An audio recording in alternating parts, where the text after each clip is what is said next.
The Cellcast is recorded in front of a live streaming audience. Not this week.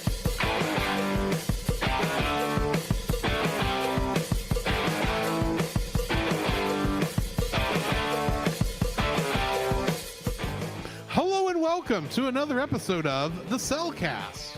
Joining me today is a man who, he just doesn't feel like going by the Tanners. Welcome, Jacob. Yeah, because I would just be like, I'm not feeling like getting a tan right now because like it's expensive and I don't want to turn yellow or orange. Wrong kind of Tanner. Oh, okay. Right. Why, thank you. Let me use the co-host. A man who was trying to sell a donkey, but wound up selling a talking donkey from Shrek. Welcome, Drew. Something about pancakes. No, waffles. Waffles. In the morning, I'm making waffles. No, I'm not. Anyway, how are you doing, Jacob? Man, I'm doing pretty good. I'm pretty good. Right. Yeah. It's been interesting. It's been interesting. Like, it's almost been 2 weeks. Almost 2 weeks now. Recording-wise, yes. Yeah, recording-wise, because we were Week and a half. We're supposed to record on Friday. We had conflict issues, and We both decided we'd rather go to a concert than record a podcast. exactly. And then we thought Though we were going to record on Saturday. Though, admittedly, you didn't really get a say in the matter. No, because my wonderful girlfriend bought Watching the tickets. Bought tickets, and it's like, okay, never mind. Which the concert was wonderful anyway. So we thought we were going to do it on Saturday. I had family issues. We both had conflicts then, too. Mm-hmm. So basically. So we were recording this on Saturday, not live. No, this is Sunday. Sunday. Sorry, wrong day. Sunday. Sunday. Ironically, we're doing a TAS on Sunday. Haven't done that in years. Wow. Since our first try at season 2 of Rapunzel's Tangled Adventure. Right. Oh my gosh. Yeah. So anyway. Yeah. Anyways, last Friday, me and my wonderful girlfriend Ashley went to Tyler, which is a few miles down the road from where we live.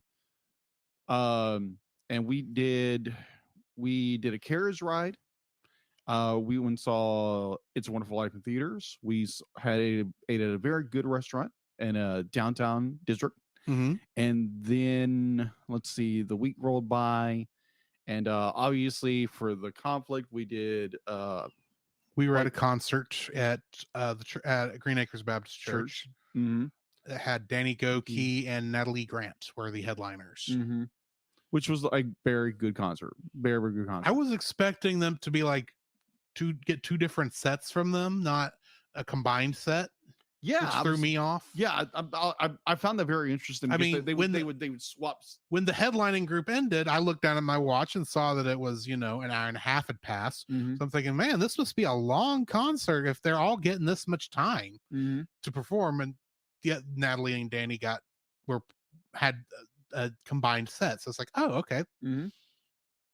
Well, so we won't be here until midnight, just till 10 o'clock. Yeah, just till 10 o'clock. And then the next day, me and Ashley drove to a family Christmas. That was fun. That was interesting. I was preparing her the entire time, be like, yeah, you're probably gonna get, chatted to death or something like that. But no, my family was really great with her. And it was a wonderful time. Be like, you get a white elephant and the whole bit. It was great. Mm-hmm. And and then next week, It's Christmas. It's Christmas. This Sunday.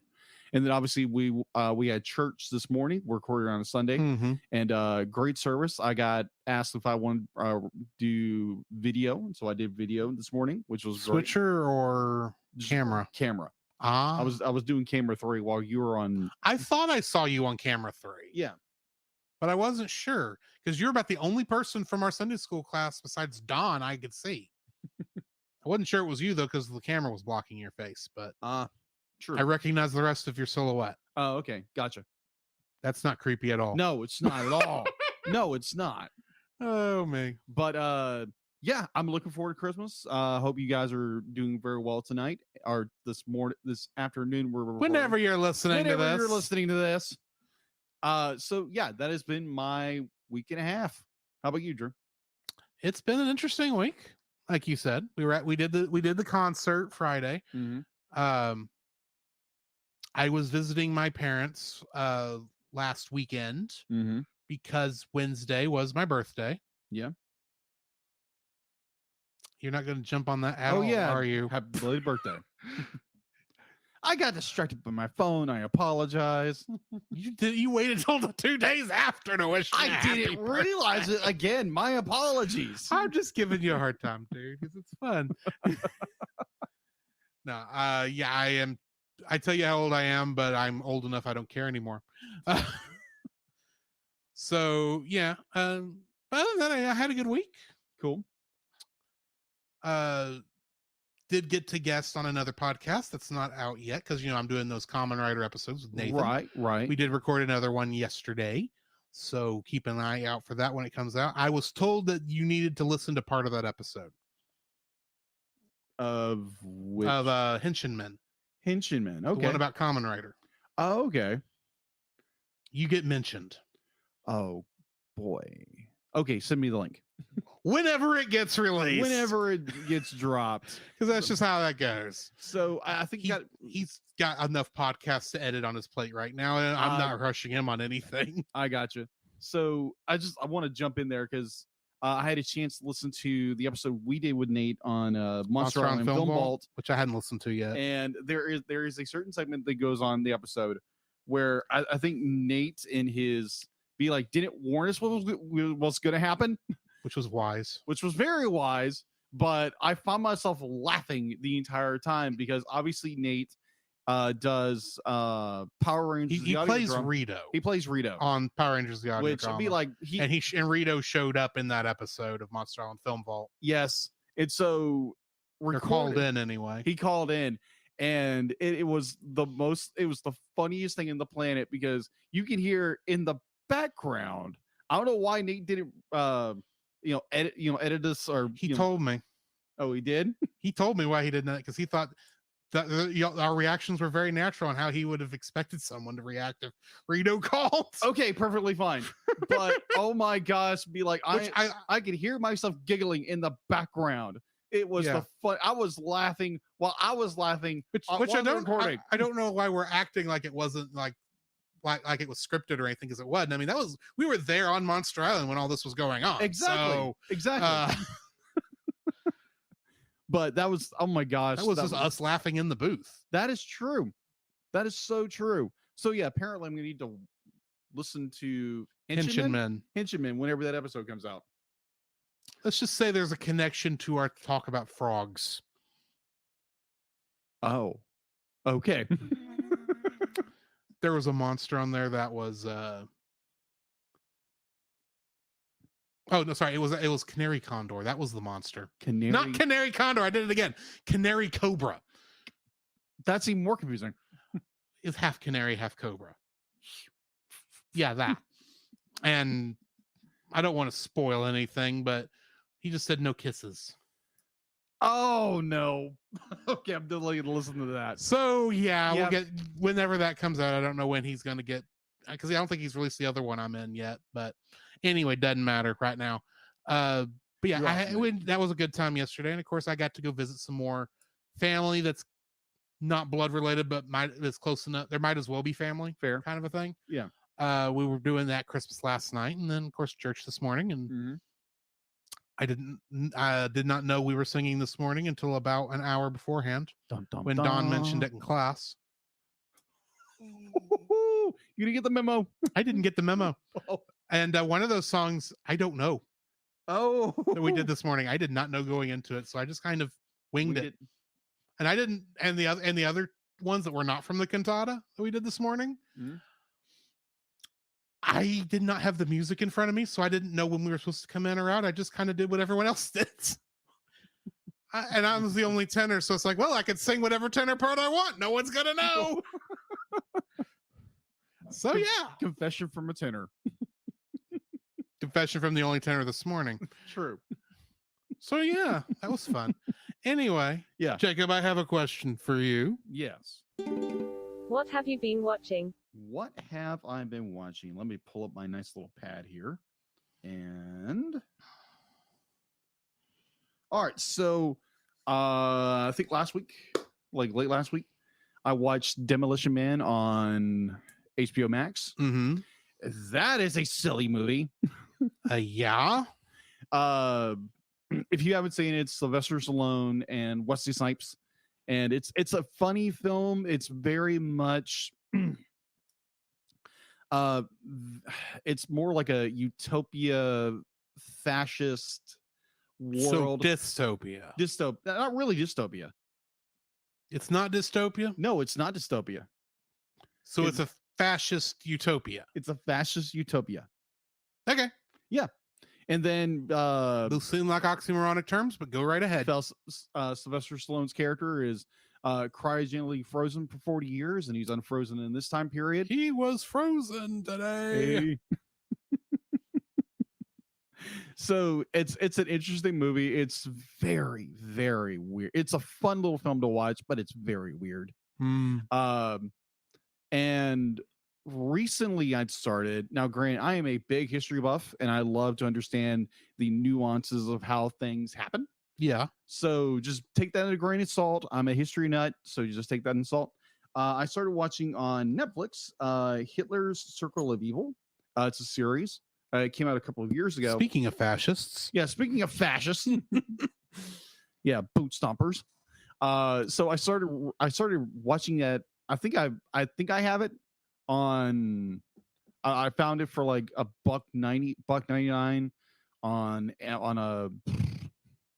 iTunes at one point, Mm-hmm. and it's on Netflix. And I was like, "Ooh, that sounds like a good idea," because it's really interesting how the power dynamic within the Nazi regime plays out, and how they're trying to up one another to grab Hitler's favor. Right. And it's very fascinating how power, controls and manipulates and destroys people.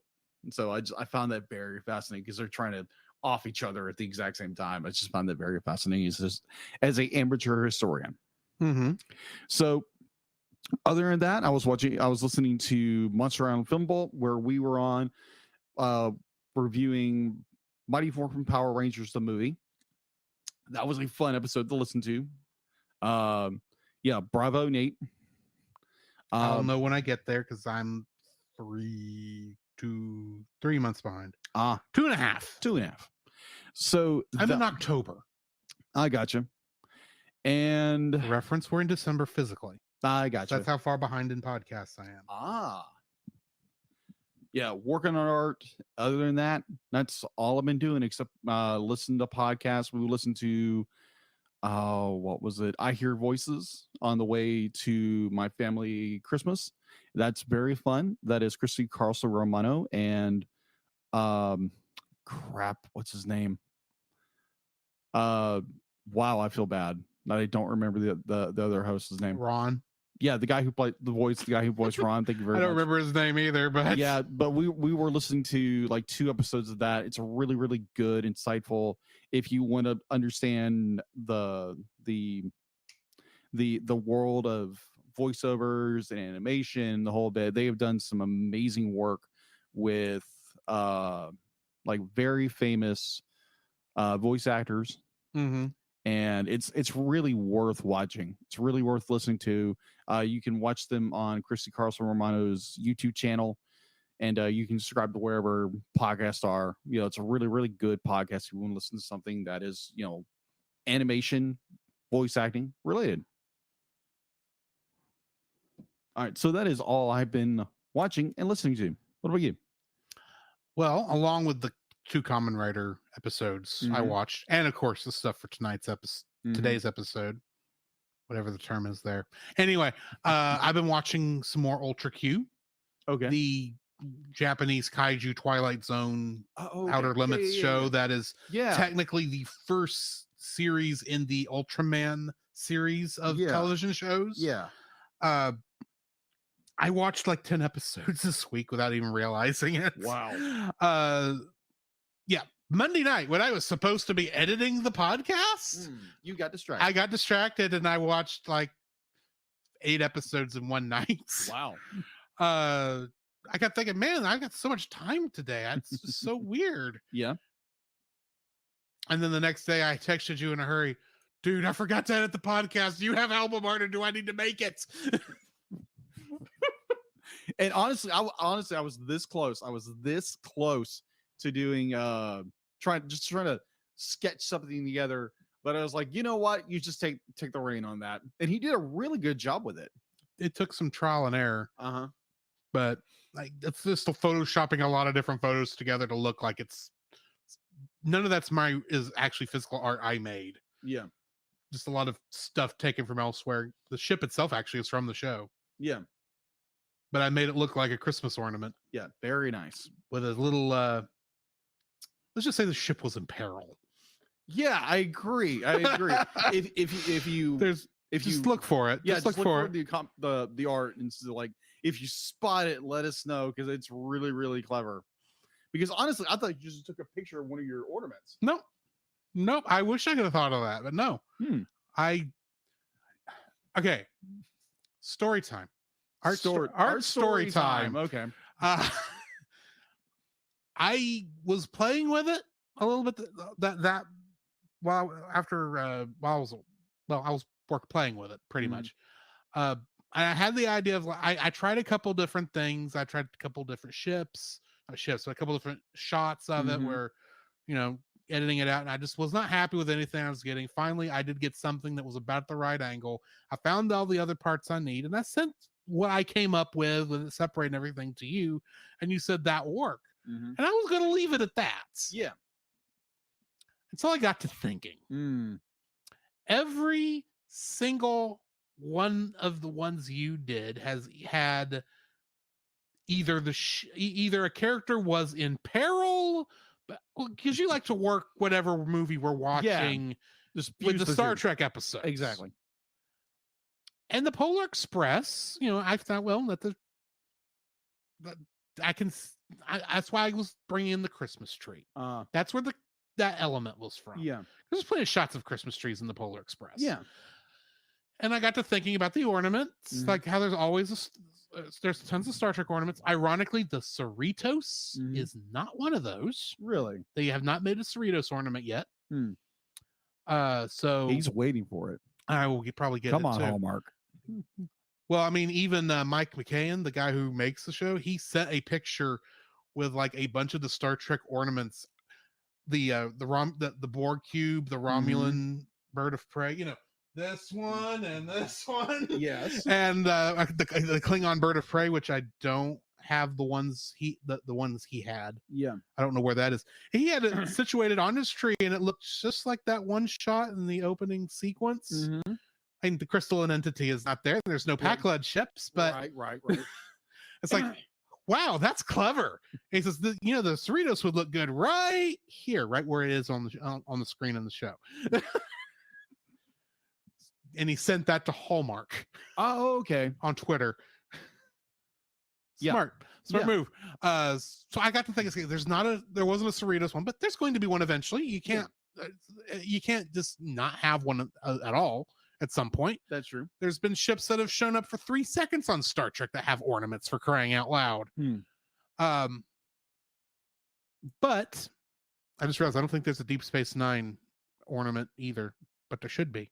Anyway, so I made it look like it was an ornament hanging from a tree, sent that to you. I was going to leave it as, but I thought I've got to put them in peril somehow. Yeah. And so my temptation was I wanted to find just a single paw reaching into the air, preferably with claws out, but I was going to take what I could get. Right. Never did find what I was looking for that would have worked the way I wanted to.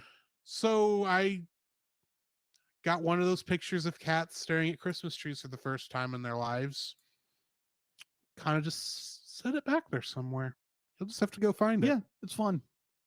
It's fun. So speaking of Star Trek, Star Trek. Sorry, I'm getting used to saying this word. So it's been 3 years. Yes, I'm aware.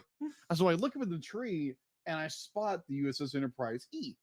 Yes, and I'm like, wait a minute, didn't I watch one of those movies? I did. First Contact. First Contact. I watched Star Trek. First Contact, and I think I watched it before when I was younger, but it just didn't hold my interest. Captain Ahab has to go hunt his whale. No, You broke your little ships. I watched that. And I found it was a really, really introspective movie. It was very well done, and yeah, I can see why it's probably one of people's favorites. Star Trek movies. It's my third favorite. Yeah, my favorite obviously is The Wrath of Khan because understandable. I like 6 a little better. Right. Undiscovered Country. But yeah, I'd be like, me and Drew had a really, really good conversation about that on the way back. On the way back from Tyler. Mm-hmm. And that was just really, really well done. Really well done movie. And we got into like nerd toxicity and how the culture is. We should have recorded this. We should have recorded but we were in the car. We weren't thinking about it. No, be like, we can record that later for like a special episode or something like that. Won't be as good, but sure. Yeah, exactly. we can be more refined in what we're talking about. Anyway, yeah. Continuing on with what I was watching. Exactly. I had to segue because I saw the ship and I was like, oh yeah, I remember that. Fair. Yeah. No, I also watched a little show this afternoon before you came over. And before I was talking with our friend Francisco of the Retro Rewind podcast. Hi, Roy. A little show that I forgot came out this week on Netflix. Okay. Or I think it was this week. It could have been sometime in the last couple weeks. Okay. That involves a blue hedgehog. Oh, Sonic Prime. Sonic Prime. Okay, yeah. I watched what I would consider to be the first arc, which is actually pretty good. I mean, this is not like, top shelf amazing. But it's a good Sonic full story. Okay. On a lot of this first arc I watched, he got sent into an alternate timeline where Dr. Robotnik, well, 5 Dr. Robotniks technically took over. I don't know how that works. I'm sure I'll find out eventually. But it was kind of like, what would all of the the Sonic characters besides Sonic himself, how they would be different in this universe. So you had Rouge the Bat and Knuckles are freedom fighters, of course. And so they're kind of in your standard rebel garb. Apparently, Amy Rose got captured by Robotnik and got roboticized. Oh. In fact, at one point, Sonic says, "Come on, Amy, I know you're not this heartless." And she opens up her chest plate and says, "The birdie says otherwise." Oh, jeez. It sounds like wow, this is dark. Resistance is futile. That's what it sounded like. And then you've got Tails. He's no longer called in this world. He's well, a lot of the characters are going by slightly different names. Like Rouge is Rebel Rouge, Knuckles is Nux. Nux. The roboticized version of Amy Rose is Rusty Rose. Okay. Tails is 9. 9. Okay. Do you know you know what Tails is actually what Tails is based on? What Japanese mythological figure he's based on? 7-tailed fox? 9-tailed fox. 9-tailed fox. Oh, obviously. In this world, where Tails did not have any friends and had to defend himself from being picked on as a child, he gave himself Doc Ock appendages. Oh, specifically 7 of them on so he's a 9-tailed fox. 9, like Naruto. Oh wow, okay. So he's 9. And it's like, he uses them like Doc Ock uses his 4 additional arms. Wow. So I'm like, well, except when they're trying to be in a hurry and he's using them like spider legs. And I'm like, wow, this is dark. This is a kid's show. And at the end of the episode, somehow Sonic gets sucked into another dimension, leaving all of his friends where they're going to get hit by Dr. Robotnik's cronies. See how that turns out. But I know they're going to come back to the story because I was looking through the next couple episodes because I was curious how many episodes this was. And it's only 8 episodes that's out right now. And I got through episode 4, and I already saw some of these characters returning in later episodes. So it's like, okay, even though we're in a separate, we're obviously moving into a different arc, but yeah, it's an interesting show, actually. Definitely give that a shot if you're interested in Sonic the Hedgehog stuff. It's not comedic like Sonic Boom was. Okay. It is a much more darker show, a little bit of sad AM, I would say. Okay. But definitely not quite as hopeless, I guess. Okay. It's got a little bit of sad AM and it's got a little bit of Boom. It's a mixture of those, and surprisingly, I think it works. Okay. But anyway, that's what I have been watching. So, Jacob, what do we have in the news? The Cellcast News with your host Jacob Heron.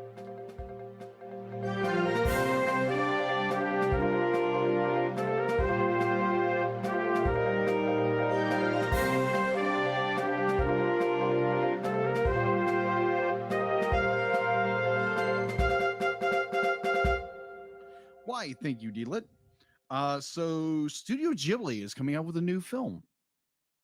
We knew this. Yeah, we knew this. I wanted to let you guys know this. I think they knew this. Probably.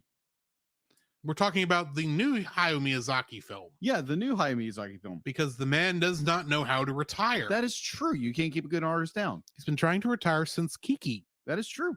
I think it was Kiki. Anyway. Yeah. No, it was Mononoke. All right, either way. All right. So, according to Dark R Red, Studio Ghibli fans were treated to a good news today, December 13th, as Japanese animation workshop revealed a hand-drawn teaser poster for the Japanese theatrical release date of How Do I Live, tentative title for the latest Studio Ghibli for the studio co-owned animated legend Hayao Miyazaki. And also with the Tweet, which is the American branch managed by G Kids, and the film should be out in Japanese theaters starting in July 14th, 2023. The poster looks really good because there again, it's hand drawn, so it looks really well done. Mm-hmm. And other bit of news, the news trailer for Spider-Man Across the Universe, Spider-Verse. I think they've dropped the part 1 thing. I think. Yeah, they dropped it last year, I believe. Yeah, it's still gonna be a part 1 and part 2 movie. Yeah, but they did drop the part 1 because they're gonna give the third part a different title. Yeah, okay, that makes sense. So yeah, they dropped a new trailer. I believe I put it on our Facebook page. You can go check that out on the Cellcast on Facebook. Mm-hmm. Which I thought was really cool because there's just a lot of little references in there. Lots of little Spider-Man all over the place. Interestingly, there were characters who have already been announced who did not show up in the trailer. Huh. Like a certain Spider-Punk. That is true. Still have my hopes up for the Japanese Spider-Man. The Emissary from Hell. Okay. That look was funny. That was a great look. So I can't remember the guy's name. I'm gonna have to look it up now. Last bit of news: Guillermo del Toro, his latest venture, Pinocchio, is now available on Netflix. I have not watched it yet. I don't think. Have you watched it, Drew? The live action. Oh, Guillermo del Toro's Pinocchio. No, yeah. I haven't watched it yet. Okay, so if you have watched it, please let us know on social medias: Facebook, Twitter, and Instagram. If you've watched it, what do you think of it? And give some feedback, and we can be like, would you want us to review this film? It sounds fun. If it's more based off the original, be like, I think a certain character is going to get, eliminated pretty fast. But just let us know what you think of this film. Are you saying it's more accurate to the story? Story? Possibly. Poor Cricket. Yeah, poor Cricket. So if you have watched it, please let us know in the social media thingamajiggers and let us know what you think and if you think we should review the film for the podcast. So that is all I have for the news. The Spider-Man I was trying to come up with the name is for Japanese Spider-Man is Takuya Yamashiro. Oh, okay. He's the old Spider-Man with the giant sent Power Rangers robot. Yeah. In fact, he's the reason Sentai got robots in the first place. That's right. Yeah, because it was a partner thing with Marvel. Yes. Well, the way it was is the artist who created a Kamen Rider. Yeah. That I cannot think of his name, even though I've been reviewing his stuff recently. Ishinori. He also made another show for Toei called Gorenja. Yeah. And it went for like 78 episodes. Mm-hmm. And then they made a sequel series called JAKQ Dengazaki or Jaka. Okay. And it is 24 episodes long and failed miserably. Hmm. So they were pretty much convinced they couldn't do this Sentai thing anymore because together they were called the Sentai series. Yeah. And then they made a thing with Spider-Man with Marvel Comics, and they realized, and they decided to give him a giant robot because why not? Yeah. And they say, hey, we could do this with the Sentai stuff. We could bring it back with this. So the next season, which was supposed to be a Captain America based series with 5 Captain America characters, basically, except Captain Japan was the main one. And the American one was Miss America, obviously the Pink Ranger.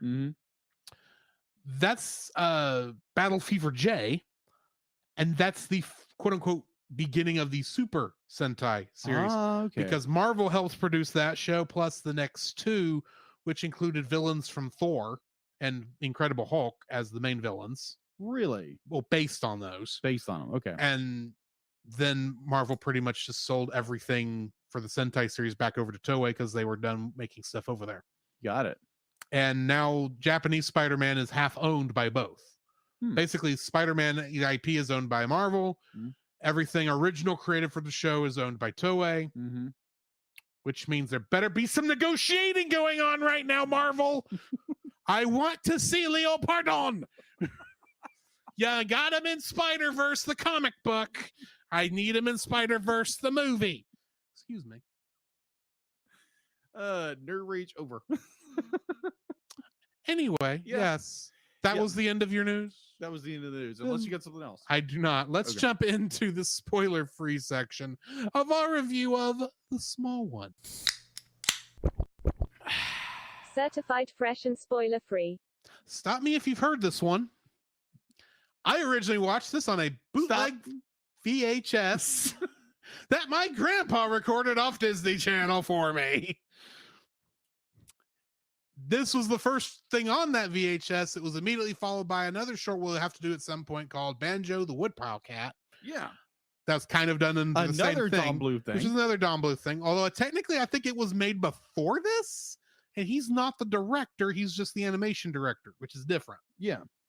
But, and then of course a couple other movies were on there. I don't remember which ones. Yeah. But I had originally seen that on that VHS. I remember liking it, but it was one of those things that just lived in the back of my mind. Yeah. As something I watched, not knowing it was Don Bluth, until back in the beginning of 2020, when we were scheduling Don Bluth month. And I was like, I don't even know what all Don Bluth movies that he's done. Yeah. So I'll just go to Wikipedia and look through, and I saw The Small One. Why does that?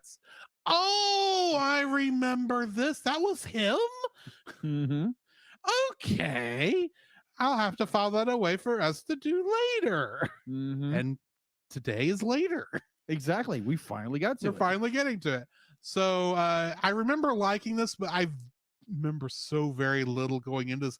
In fact, I was not even sure at some point if this was even technically connected, even directly connected to the Nativity, or if it was connected to some other Bible story until after I watched it. Gotcha.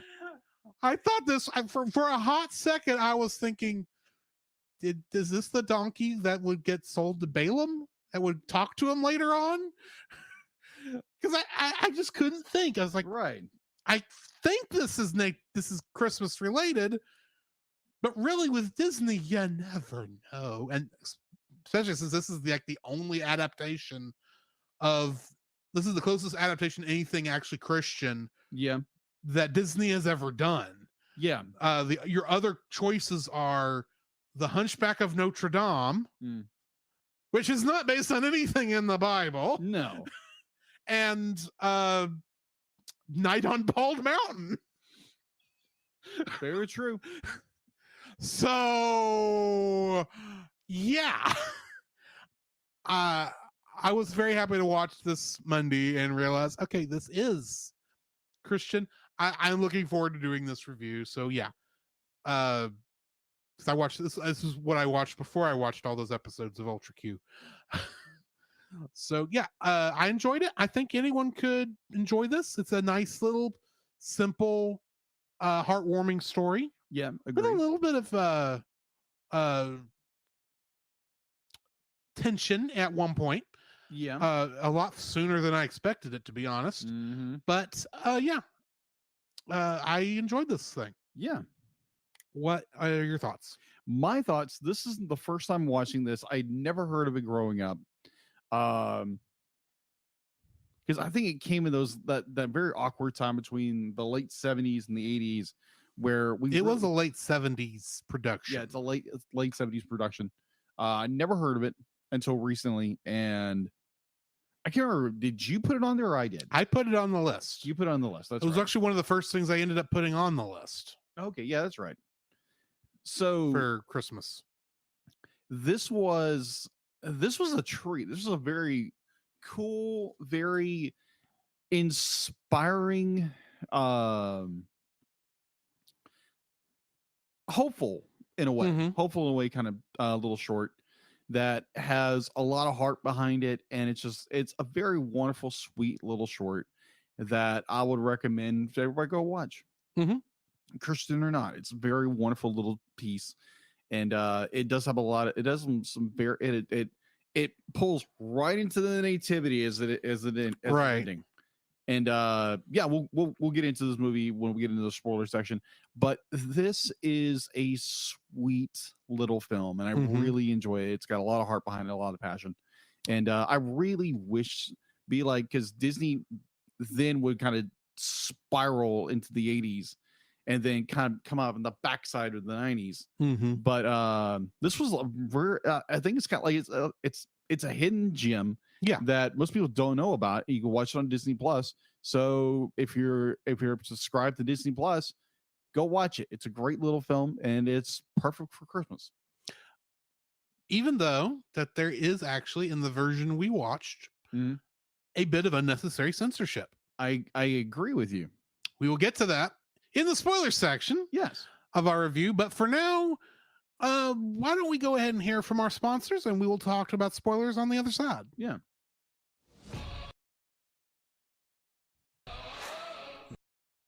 Hang on.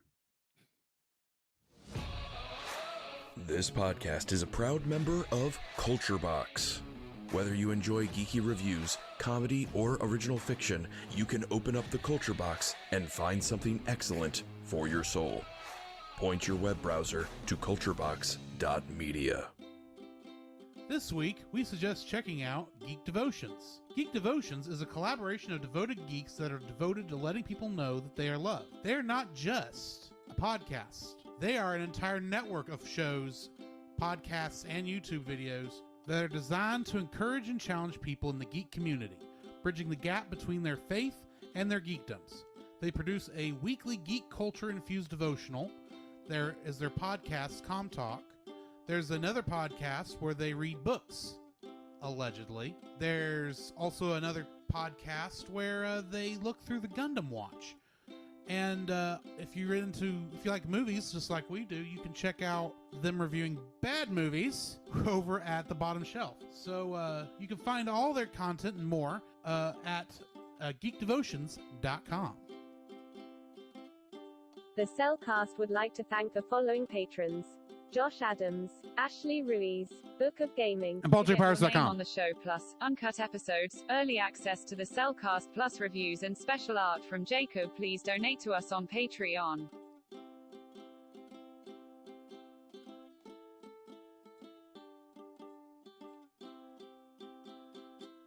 The following is a spoiler-filled review for the movie The Small One. Well, it's really a short, but anyway, listener discretion is advised. The Small One was directed by Don Bluth, Mm-hmm.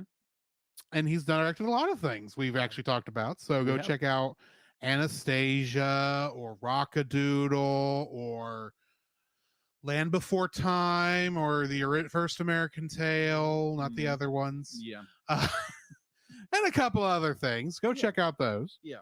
It was also written by Vance Jerry and Pete Young, and is based on the story by Charles Tazewell. Not sure how to pronounce that. Getting into the cast, we've got Sean Marshall as the boy, and he played Pete in Pete's Dragon. Really? Mhm. Okay.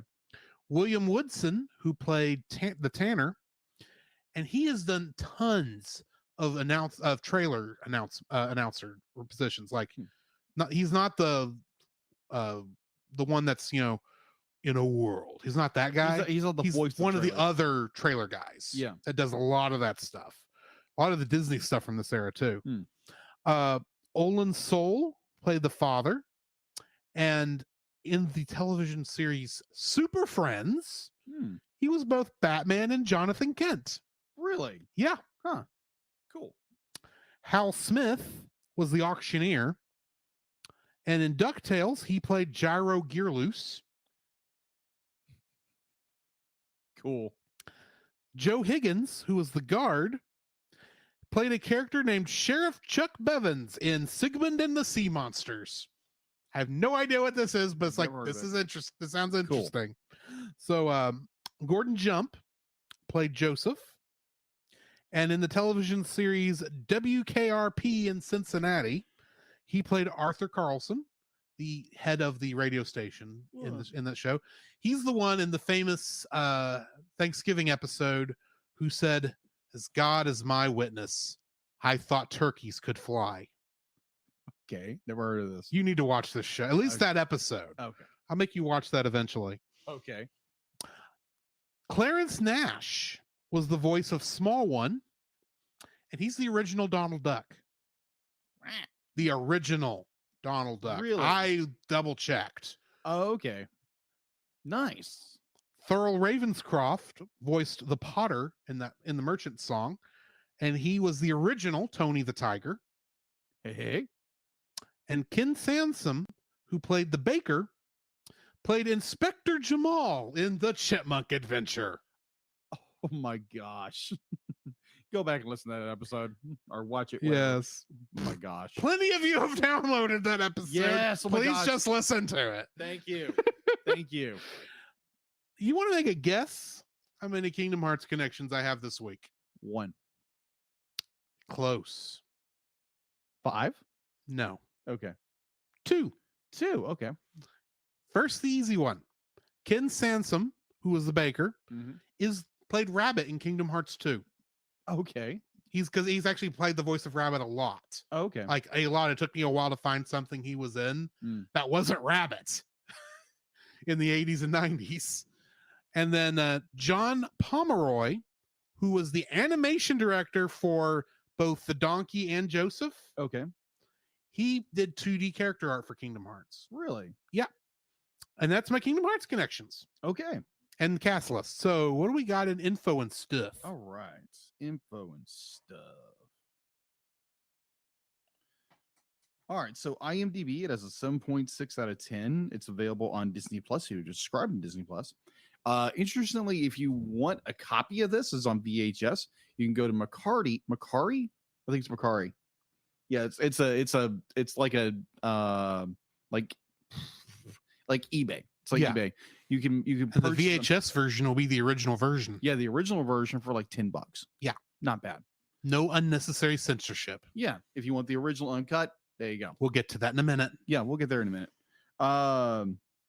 Produced obviously by Walt Disney Productions, distributed by Buena Vista Distribution.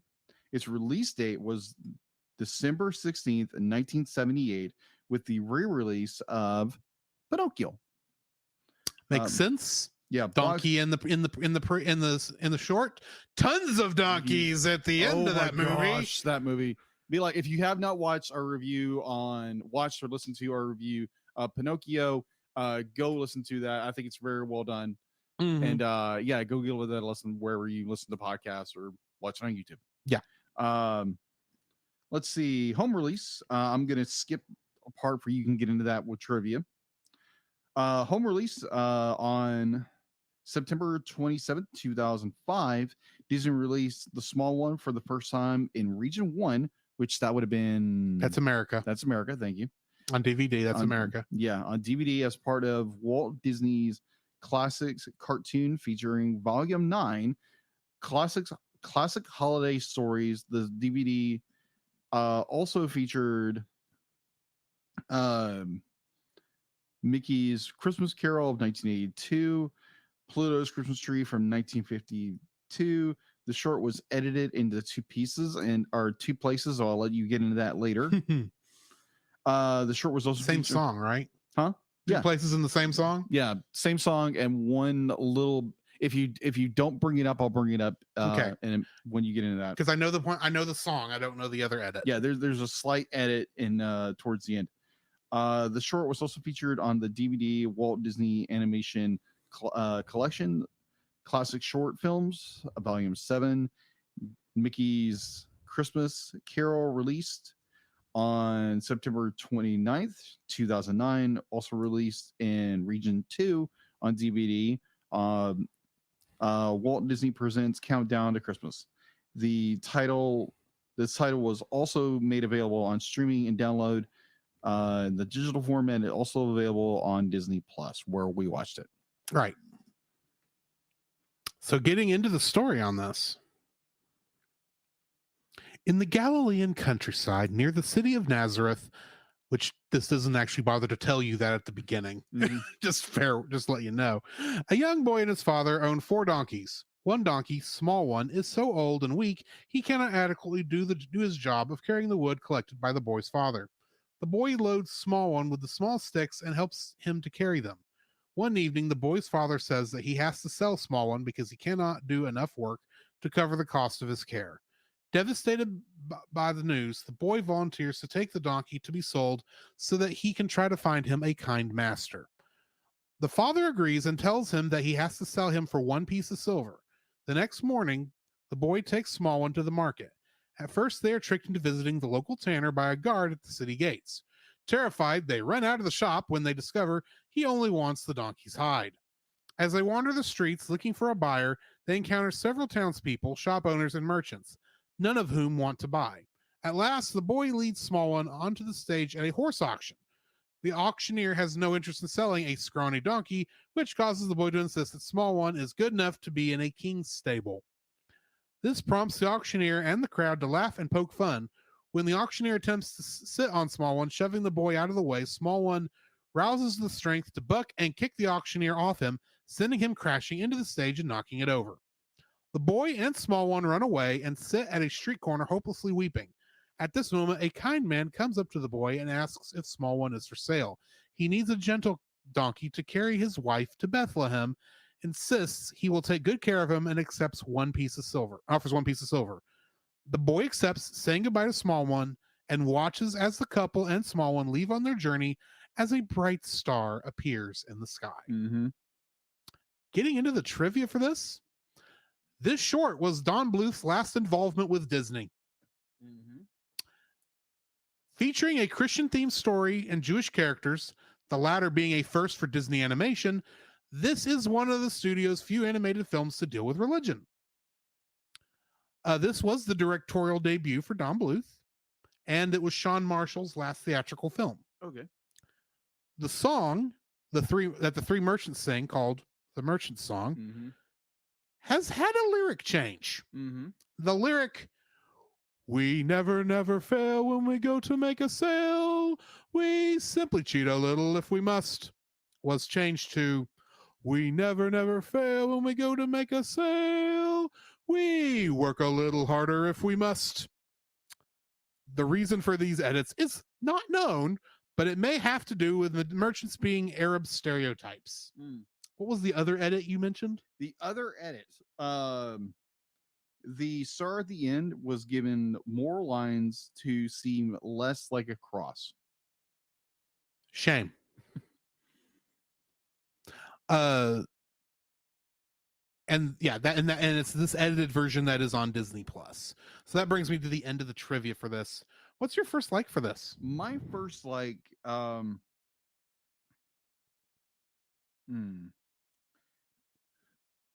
it's such a sweet little short. I mean, like, it's so well done. It's got that Christmas. I'm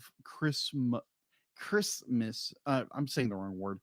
Christmas is the right word. No, I'm not saying Christmas. I'm saying crispness. Okay. Yeah.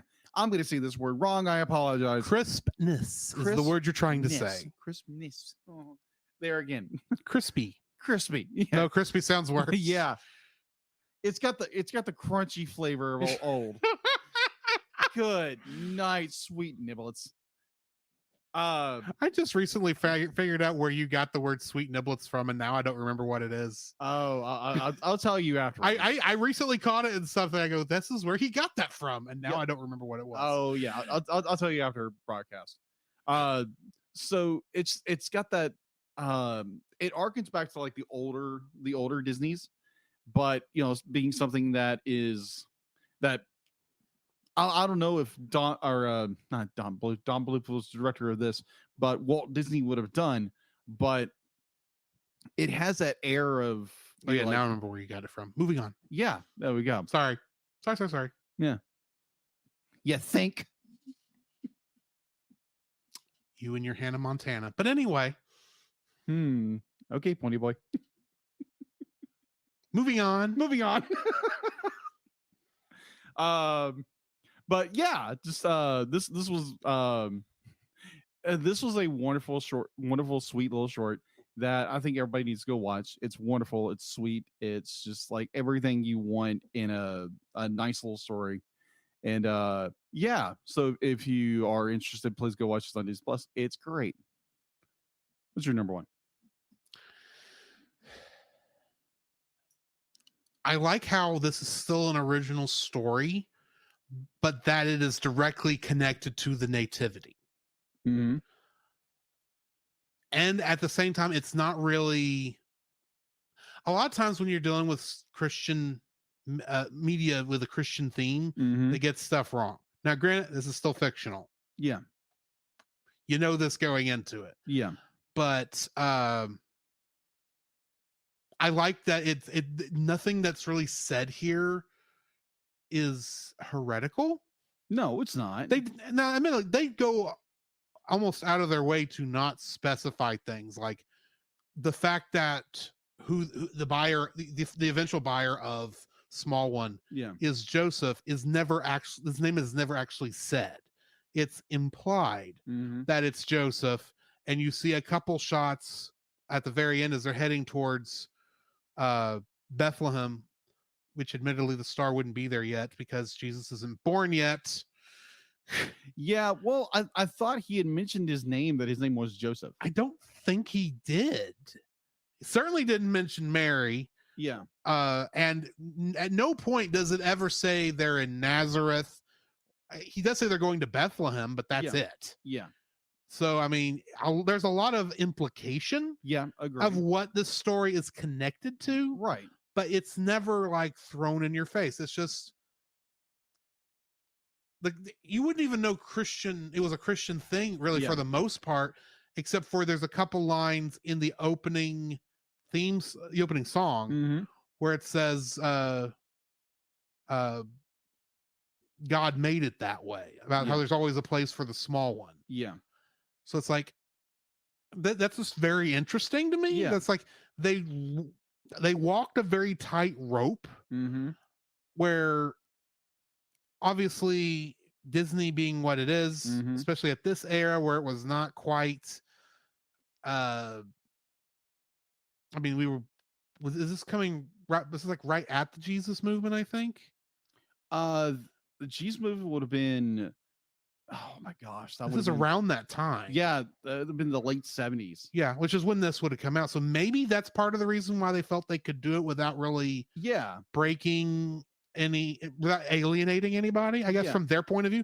Granted, I'm Christian. I'm loving this. That is a Christian story that Disney put out. Yeah. And it's actually very respectful of Christianity. Yeah. Granted, we talked about the edit there at the end where they did their best to make the star look less like a cross, but then I've never heard of anyone making the star look like a cross. No, most of the time I see what people would say if they said it was, but most of the time it's just like, yeah, super bright star in the sky that doesn't actually illuminate like the sun does. Right. That's kind of what it's supposed to be. Right. But there's no angels throughout the whole thing. There's almost nothing supernatural about it, which is I like how it works that way. It's like we're telling a nice story. If you're not Christian, especially if you're Jewish, we're not going to alienate you over here. We're not going to alienate anyone who's not a Christian, other than we're telling a story that does technically lead into Christmas. So, and yeah, I like that. It's just like, it's a Christmas story without being like overtly in your face. Okay. Let me explain it in a better way. So much of our modern quote unquote Christian media is so worried about preaching to you that they leave the story behind, and the story doesn't get a lot of development. I agree with you in a way. Yeah. And I like how this is a little bit story focused and the message is subtle. Not subtle enough you don't get it unless you really don't know the nativity story that it's obviously leading into, but it's like subtle about how all this goes. And it's actually, you see pieces of this like in the Bible, like David, for instance, King David. Yeah. He's not the biggest, strongest brother. No. But he's the one who ended up being the greatest king of Israel. True. And when Samuel came to anoint him, Samuel had to go through all the other ones before they found out the little shepherd boy out there. Yeah, he found the small one. The small one. Yeah. And there's a couple other instances like that where the one that we would pick, the obvious person for these roles, like, there's a lot of them. It's like, that's not what God goes with. He goes with the ones you wouldn't think of, because he doesn't call the ones who are already equipped. He likes to equip those he calls. Yeah. You can look at that. And in some ways, that's kind of what this is that the small one, as the character, the donkey, the small one. Yeah. He wasn't the biggest, strongest donkey we saw in this. No, he wasn't. But he was the one that was chosen. Exactly. Now, granted, after our cantata last week and that one thing about, retuning the nativity, that clip, I'm thinking, shouldn't he be carrying pulling a cart for Mary to sit in? True. But that's beside the point. Yes. Anyway, so yeah, I enjoyed that this is it's a subtle message with a good story. Okay. I got you. What's your second like? My second like of this, I'm going to go right into kind of play off yours. It's the nativity without being the nativity. It does tell a very good story. Kind of like you were talking about a minute ago with how more modern Christian movies, well, you can take it both ways. You can take where it's a story, it's a like God's Not Dead. You can take a movie like that. I've never seen it, but I've heard it 1,000 times. Where I know someone who will let you borrow all three. Yeah, exactly. But I think they're working on a fourth. They are working on a fourth. That's what scares me. Yeah, but where it's be like, we're gonna push the gospel in your face and tell kind of a very, very weak story. And then I could turn around and give you another really good example of I Am Not Ashamed, which is it's a pseudo biography of one of the first victims of the Columbine shooting. And this was a very God-fearing woman, God-fearing young lady. And it's very subtle. I mean, like, yeah, obviously she's Christian, and it's not pushing in your face. We got to get the gospel right in front of you. And it's done very well. And I think it's a very well executed story. And it doesn't really go in and share the gospel, but it shows you what the gospel is. And I think with the small one, it does that very well of the small one being chosen because he's not the biggest, he's not the strongest, and that's what Christ calls us. We're not supposed to be the big mighty heroes. Be like he calls the weak, he calls the meek, he calls the small ones. The small ones. There we go. Good one. And yeah, that's what I enjoy partially about this film, because it does give a good Christian allegory to what Christ calls us to be. And at the same time, it does very good storytelling. And yeah, so I really, really, really enjoyed this movie. Definitely for that. It's the nativity, but it's not the nativity kind of. And at the end, it's where Joseph pops up and like, oh, he's the one who buys the donkey. It's like, oh, okay. So there again, if you're not familiar with the nativity scene, or if you're Christian or not Jewish, and I mean, I'm pretty sure most people have probably heard of the nativity, possibly. I'd like to think people at least have seen it. Yeah, they've probably seen the image of it. Yeah, seen it, but not understanding the full context of what's going on. But it's done very well, and at the end you get to see the birth of Jesus in a way. You get to see the star. Yeah. And so they could not have made it to Bethlehem that fast. No, they couldn't have. But and there again, I think that was when he was like 3, I think. Jesus? No. I think it's when anyways, that's for another day. I'm confused at it's when the wise men get there that he's like 3 or 4. That's right. It's 3 or 4. That's right. With the star. That's right. Because there again, I'm getting all these because let's redo the nativity kind of video from the cantata. Yeah, that was very well done. But yeah, this was very well done. So that's my second like. It's the nativity, but not the nativity. What's your third like? My second like. My apologies. I had to think. It's like, did I already give my second? No, my second like. I liked the merchant song even with the edits. Yeah, because I think the edits are silly for the most part. But then the reason those edits are in there, and I'll get more to this later. Yeah, is because they're spooked that showing Arab merchants as being dishonest might be considered. They think it might be considered stereotyping and all that stuff. And I'm thinking, sure, whatever. But I'll get more into that later. Yeah. The song itself actually is very interesting. I mean, because it's split basically into 2 different sections. Yeah. Or 3 different sections. You've got the boy singing small one, small one for sale. That part. And then he's got him, the boy attempting to make a sale to someone who could use them, and they tell him every reason why that's not they're not going to buy a small one. Yeah. I liked how the baker's wife is huge, so they need a horse. I thought that was funny. And then the third one is almost randomly, because these 2 parts feel like they're separate. These 2 sections. Yeah. Between the stuff dealing with the boy and small one, and then the other 3 Arab merchants who are singing essentially the chorus of the song. Yeah. Talking about, we're going to make money. We may have to be dishonest if we're going to do that. Yeah. Or work a little harder, whichever version you're going with. It's very catchy. Yeah. It's a very catchy song, even if it's like, feels like they put 3 songs together in order to make it happen. Yeah. Like a Paul McCartney with Wings song. Wings. Yes, I know Wings. You know how all their songs are like 3 songs crammed into one. Didn't know that. Think about it. Live and Let Die. Okay. Probably their most famous. Yes. Because it was in the beginning of the movie.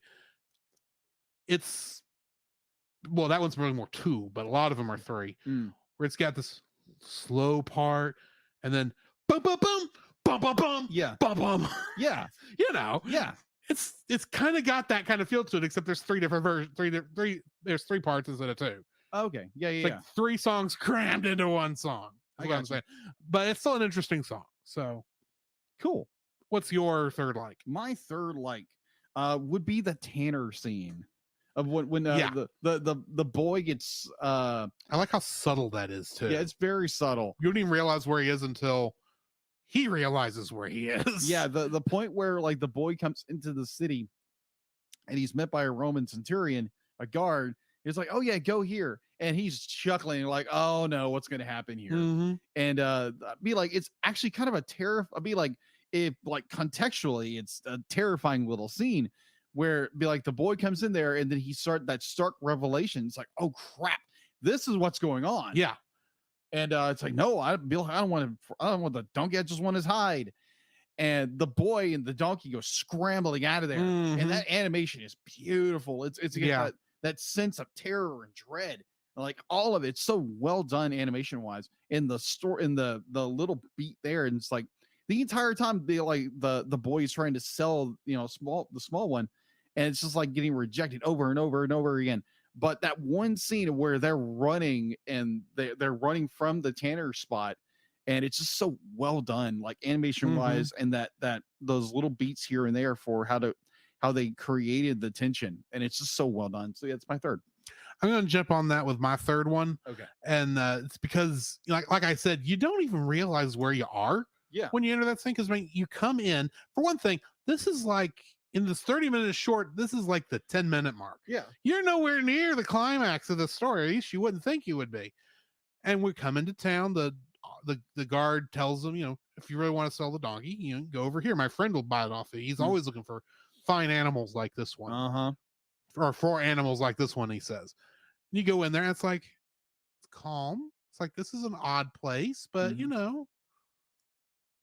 and without any context of what the guy does there, it doesn't really look like anything other than a big empty room. Uh-huh. That's got obviously some kind of chemical thing going in it, but you really can't tell what it is. It could be anything. Yeah. Who knows what this guy's doing? That ambiance. It's got that ambiance. It's a little creepy, but it's not like too uncreepy. Yeah. And he goes in there, he talks to the Tanner, they go back and forth on this, and then the guy says, "Oh, I'm only when Small One says, are you going to take good care of him?" And the Tanner says, "Oh, I only want him for his hide, boy."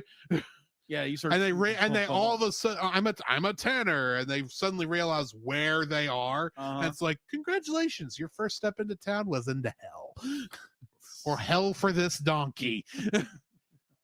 This is not where you need to be. Yeah. Boy, there's a reflection for most of Christian life.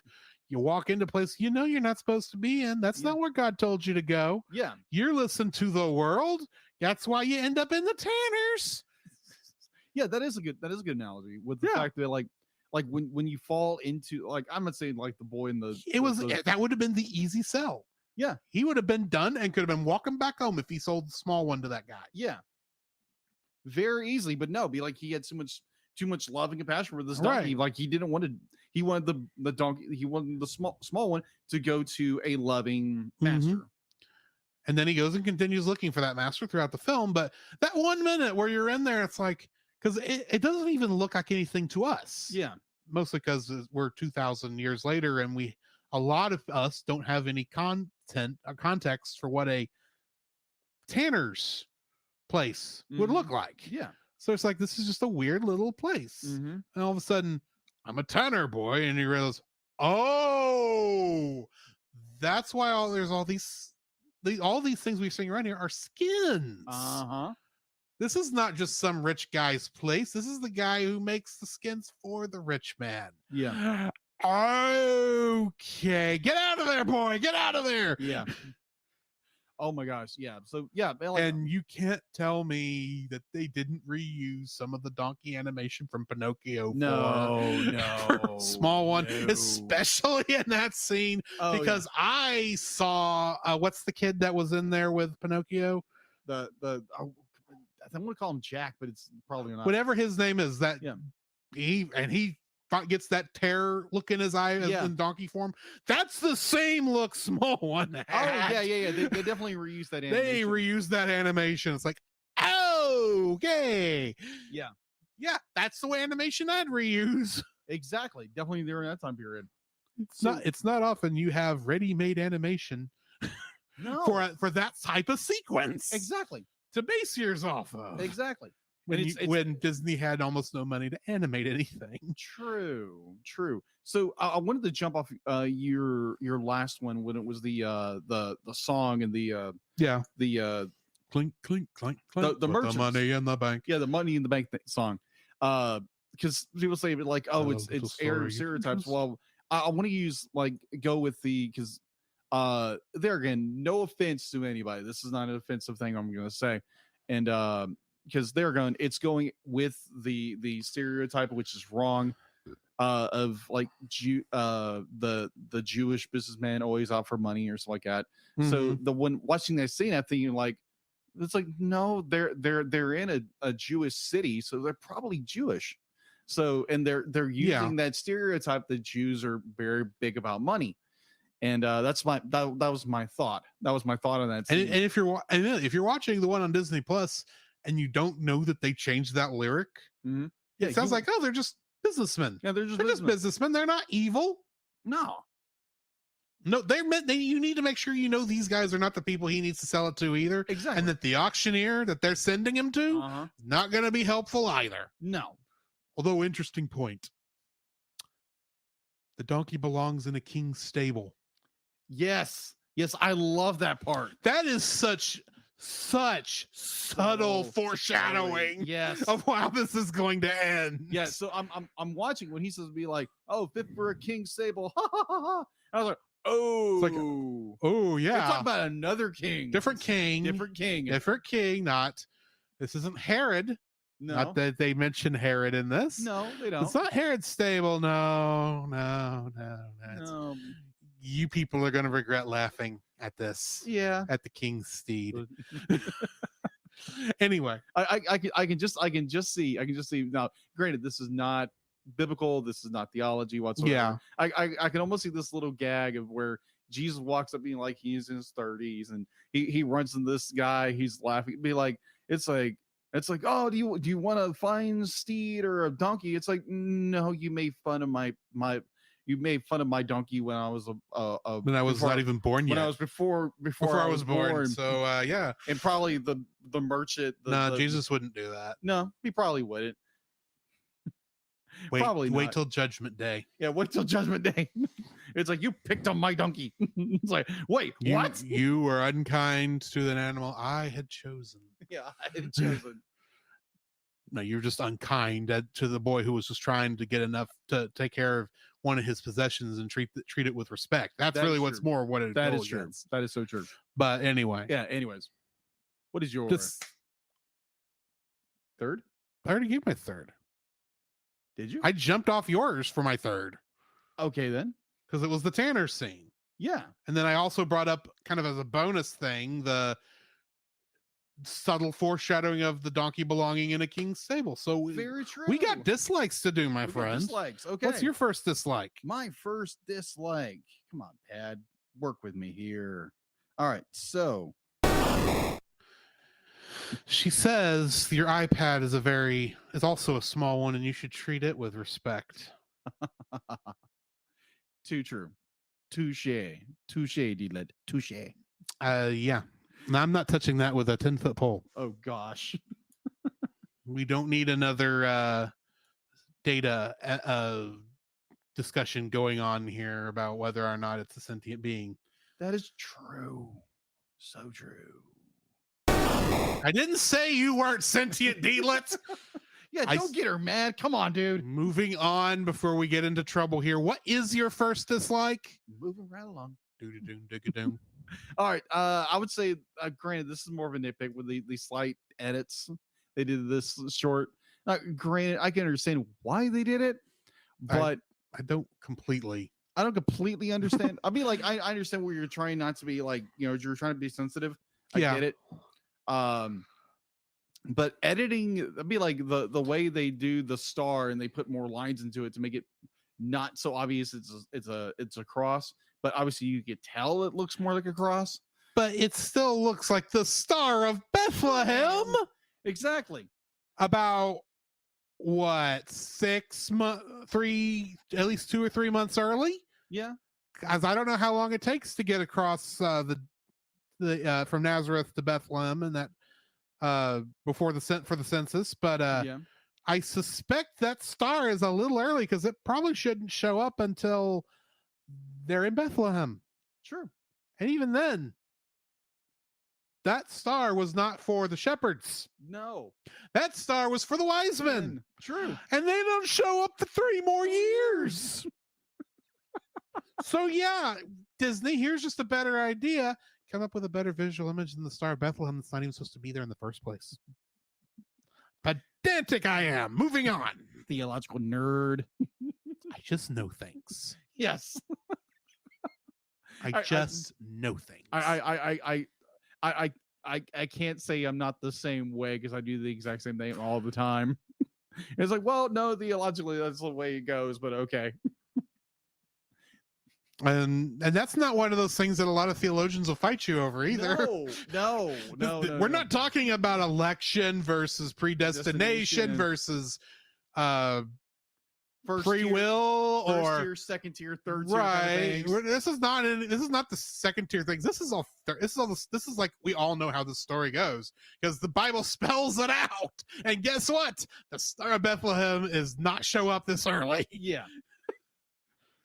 But I think it's more like what's built up around it, where people just be like, they automatically bring, what brings to mind is Star of Bethlehem when it comes to the birth of Jesus. Which I just realized we call it the Star of Bethlehem. The Star of Bethlehem is never in Bethlehem. It's over Nazareth. No, wait, no, it is over Bethlehem. I'm sorry, because they don't go back to Nazareth till after the trip to Egypt again. Yes. Sorry, I got everything backwards. Moving on. Yeah. So just that one little edit. Be like, there again, I'm not gonna try to pounce on them for not doing something theologically correct. But again, that's a third tier thing. If you don't know what third tier. Anyway, first tier, second tier, third tier, whatever. It's not.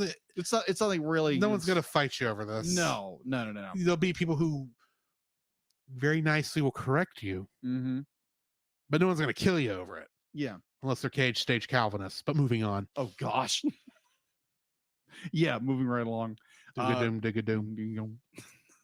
Anyways, I hope you guys are getting that joke. It's been a while since we did Muppet Movie. We have. It has been a while. Anyway, but yeah, that's I think it's my only dislike is this movie. Is that one little edit? It's like, really? But understand, be like, you don't want to look like a star. Still, it's Star of Bethlehem. Mine is similar, but it's not with the star because I didn't notice it. Granted. Okay. And granted, I didn't actually notice the issue when I first saw it, and that is the edits in the Merchant song. Okay. Because here's the thing. Their thing about work a little harder if we must just makes them seem like regular people. Yeah. They're a little, they want gold like most people, but it doesn't even come across as sarcastic, which really would have fit it better, I think, if you're going to use that lyric. Yeah. So the fact that they make that edit, it really does feel unnecessary, and I think it actually hurts the context of that section of the short, because like I said, if with the lyric, we cheat a little if we must. Yeah. Like we're gonna work hard to get our money, but if we have to, we're gonna cheat a little to get it. Yeah. Well, that just shows these people don't have as many scruples. Mm-hmm. And what is their goal? How does that scene end? They're telling the boy to go talk to this horse auctioneer. Mm-hmm. Now, granted, the song is not diegetic. It's not. It's there for us. It's not for the characters aren't really seeing the song, Yeah. Because it's like a musical type song. It's the fact that you have characters who are literally singing "We're evil" in a way, or we're being unscrupulous. That's not gonna. Obviously, the boy's not gonna catch on to that in the context of the song, especially since he's not there for half the times when they say we cheat a little if we must. Mm-hmm. But it's there to tell us that where the auctioneer this boy's going to sell to, he's not going to be very kind, and he's going to provide more trouble for them than it's going to be worth for him to go over there. It hurts the fact that you don't realize that by making that change, it doesn't give you the idea. It doesn't foreshadow that this is going to go down bad, and it kind of hurts the theme Yeah. of this piece, because it's like, and the theme is very Christian. Yeah. I might add. Agree. It is the way the world says to do things is not the right way to do it. Yeah. This boy is wanting to do the right thing by his beloved donkey, and make sure that if he has to be sold, that he is sold to the right person. Yeah.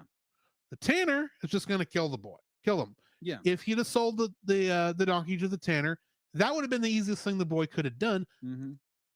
And probably it would have he might have hurt him pretty bad. I mean, he could have been done and gone back home, and it would have he had already been done with his work at lunch. Yeah. He wouldn't be waiting till like nearly the middle of the night. Yeah. If he had gotten lucky with any of the other ones, it would have been the same thing. Like he'd sold it and he'd be gone. Instead, he got this one last day with Small One. Yeah.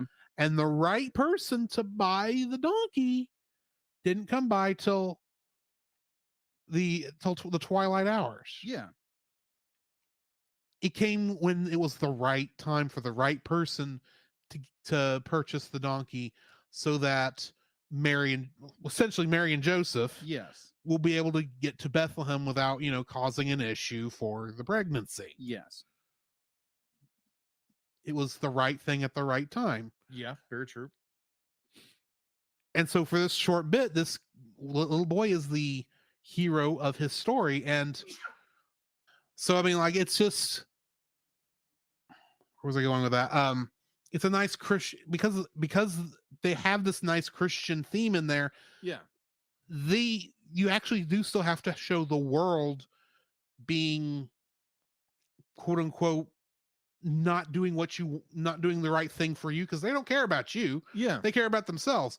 And these three merchants are very much the epitome of, we only care about ourselves. And yeah, we're going to give you this advice, but it's not going to help you. We're kind of just giving you this advice because we find it funny that you're going to try and sell this donkey through a horse auctioneer. That'll work. Yeah.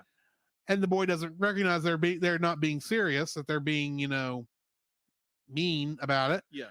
And so having them be then, oh, we just work a little harder if we can't do it at the normal rate. It's like, that destroys the motivation for you telling them to go to the horse auctioneer, because now it sounds like you're stupid. Yeah, agreed. But yeah, that's my dislike, is the changing of that lyric actually hurts the scene and hurts the theme for the entire production. I got you. And I am like you. I don't really have any other dislikes. Well, I mean, I found one. I was looking through images on Google, and I started realizing a pattern. Like you said, going back to when they're at the Tanners, and there is a lot of reused animation. There's a lot of reused animation. In fact, IMDb actually listed 2 other directors for this, for the original cartoons that they took the animation from. Really? Yeah, let me bring that up right quick. Okay. Jack Cutting and Wolfgang Reitherman, which Wolfgang Reitherman, I believe that would be some of the newer stuff. The animation may be taken from I don't know, Jungle Book, maybe? Yeah, Jungle Book. I think there's a lot of Jungle Book in here. Yeah. And I bet you anything Jack Cutting is Pinocchio. Almost bet it is. No, I don't think so, actually. Now that I'm looking at it. No, he did a lot of the old cartoons, but so... Oh, okay.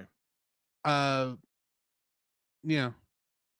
So maybe there's some other animation from something in here that also made a lot of use, but... Yeah. Yeah, because I was looking through Google, and I was like, wait a minute, the boy looks a whole lot like Mowgli.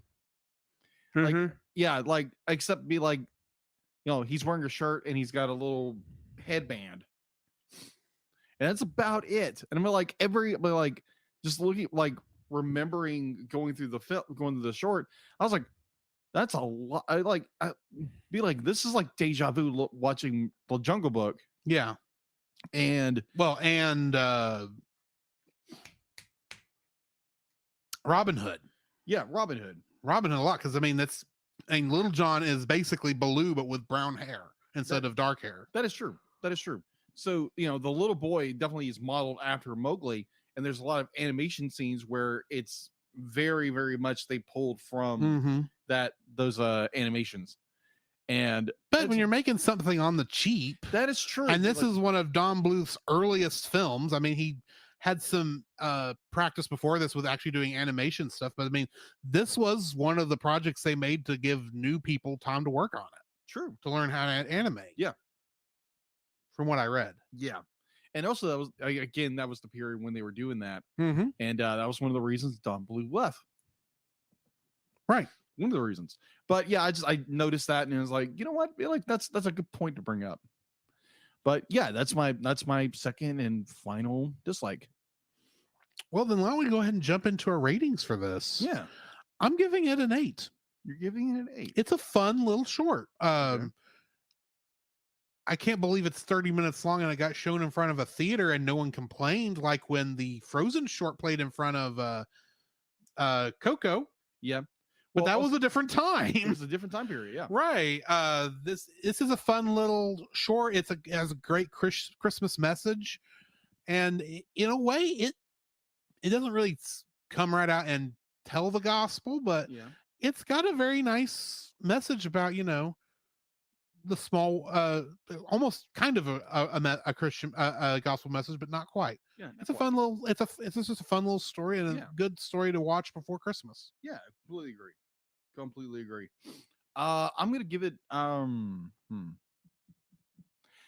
Heck, I'll do it anyway. I'll give it a 9 because I just really enjoy it. Mm-hmm. It's got its little quirks here and there, but those are nitpicks beyond belief. But there again, it's a good story. It's well done.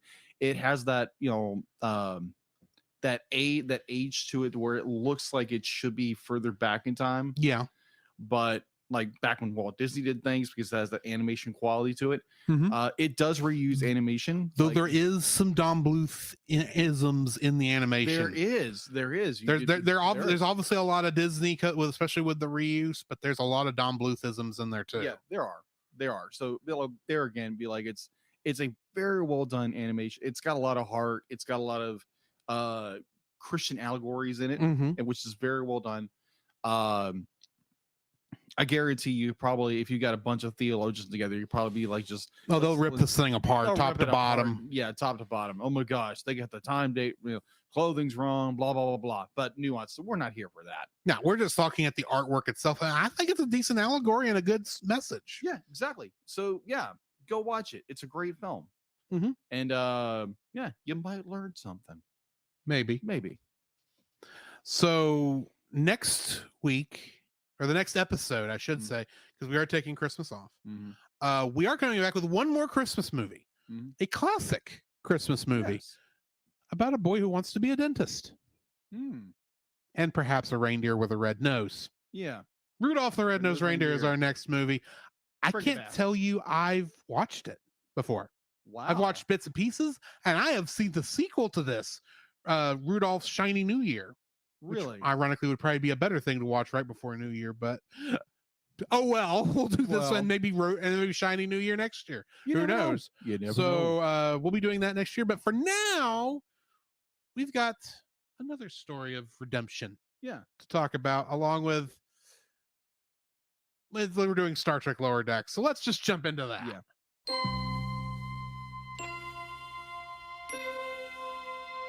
Space, the final frontier.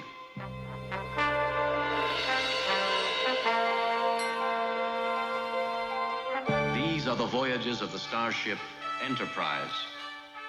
Its 5-year mission: to explore strange new worlds, to seek out new life and new civilizations, to boldly go where no man has gone before.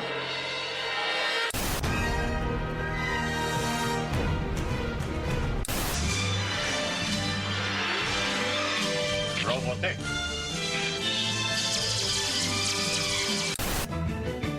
Come on now and set sail for the future.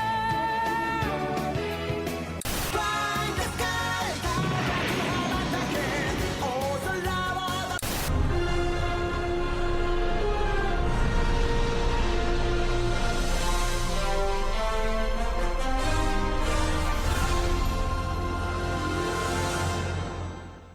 Our first episode of the evening for Star Trek Lower Decks is a mathematically perfect redemption. Directed by Jason Zirk and written by Ann Kim, in this episode, a wayward Starfleet ensign struggles to find a path to redemption. I love that reaction. I hate this little robot. Guest cast includes your favorite little robot, Cather Donahue as Peanut Hamper, Peanut Hamper needs to go into a trash compactor. Paul Scheer as Andy Billups, Harry Chandler as Rauda, James C. as Kaltoris, Lauren Tom as Ariari Female 1, J.G. Hertzler as the Drukmani Captain, Fred Tatasciore, who normally also plays Shax, also plays the Drukmani landing party leader. And we get one last little cameo by Jeffrey Combs as Agimus, Okay. the evil robot that was in that one episode last season. That's right. And he shows back up in here. Yeah. You even see the little CBS logo robot next to him. Yeah. Oh my gosh. Yeah. Getting into the trivia for this one, this is the second episode I'm thinking of the Peanut Hamper arc, because I have no idea if this how often she's going to come up now. I thought we were done with her at the end of No Small Parts. Yes. And she came back and had a whole episode. It's like, there's going to be more of this. I know there is. The standard Lower Decks title sequence is not used in this episode. Instead, the series logo and opening credits are shown over shots of wreckage in the Kala system against a slower version of the main theme. This episode prominently features the return of the exocomp Ensign Peanut Hamper. It is revealed that after the events of No Small Parts, she remained stranded in the debris field of the Pack-led clump ship that attacked the USS Cerritos and proceeded to create a ship from the debris to leave. Interesting note, in that opening sequence, you can see Rutherford's original implant in the wreckage. I saw that. and, and it looks active. It does look like active. it could active. So interesting. Like that couldn't play at the end of the play. I'm not telling you a word. Oh, I know. I will say I can pick up context very well. I will say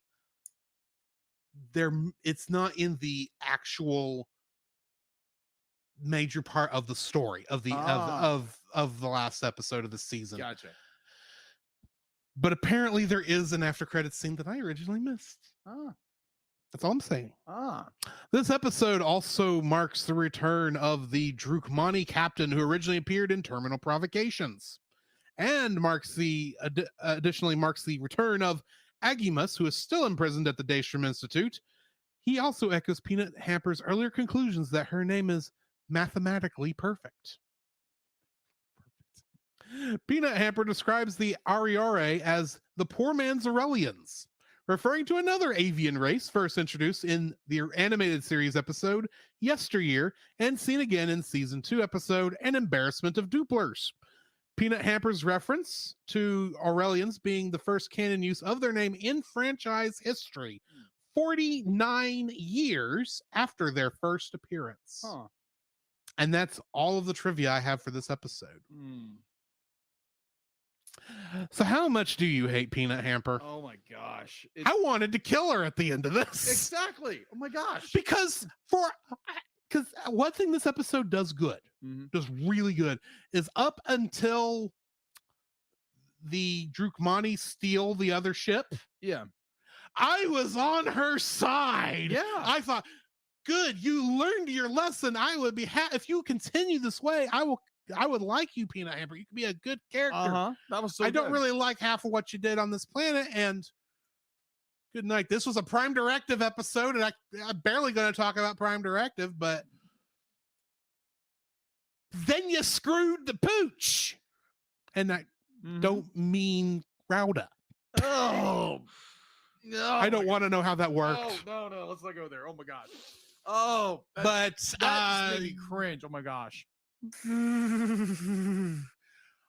This is a weird episode in general. I agree, but I think it's done actually very well for what they're doing. Yeah, they give you a good story featuring this little exocomp, because that is the alien race. Yeah, that she technically is, And there's a lot of interesting things they do with it, especially like everything okay, so I did say this is a Prime Directive episode. Yes. Do you know what the Prime Directive is? Yeah, you can't interfere with a civilization that is not discovered or developed warp 1. Okay. I think it's something You were very close. Prime Directive is a little nuanced, but I'll get into it.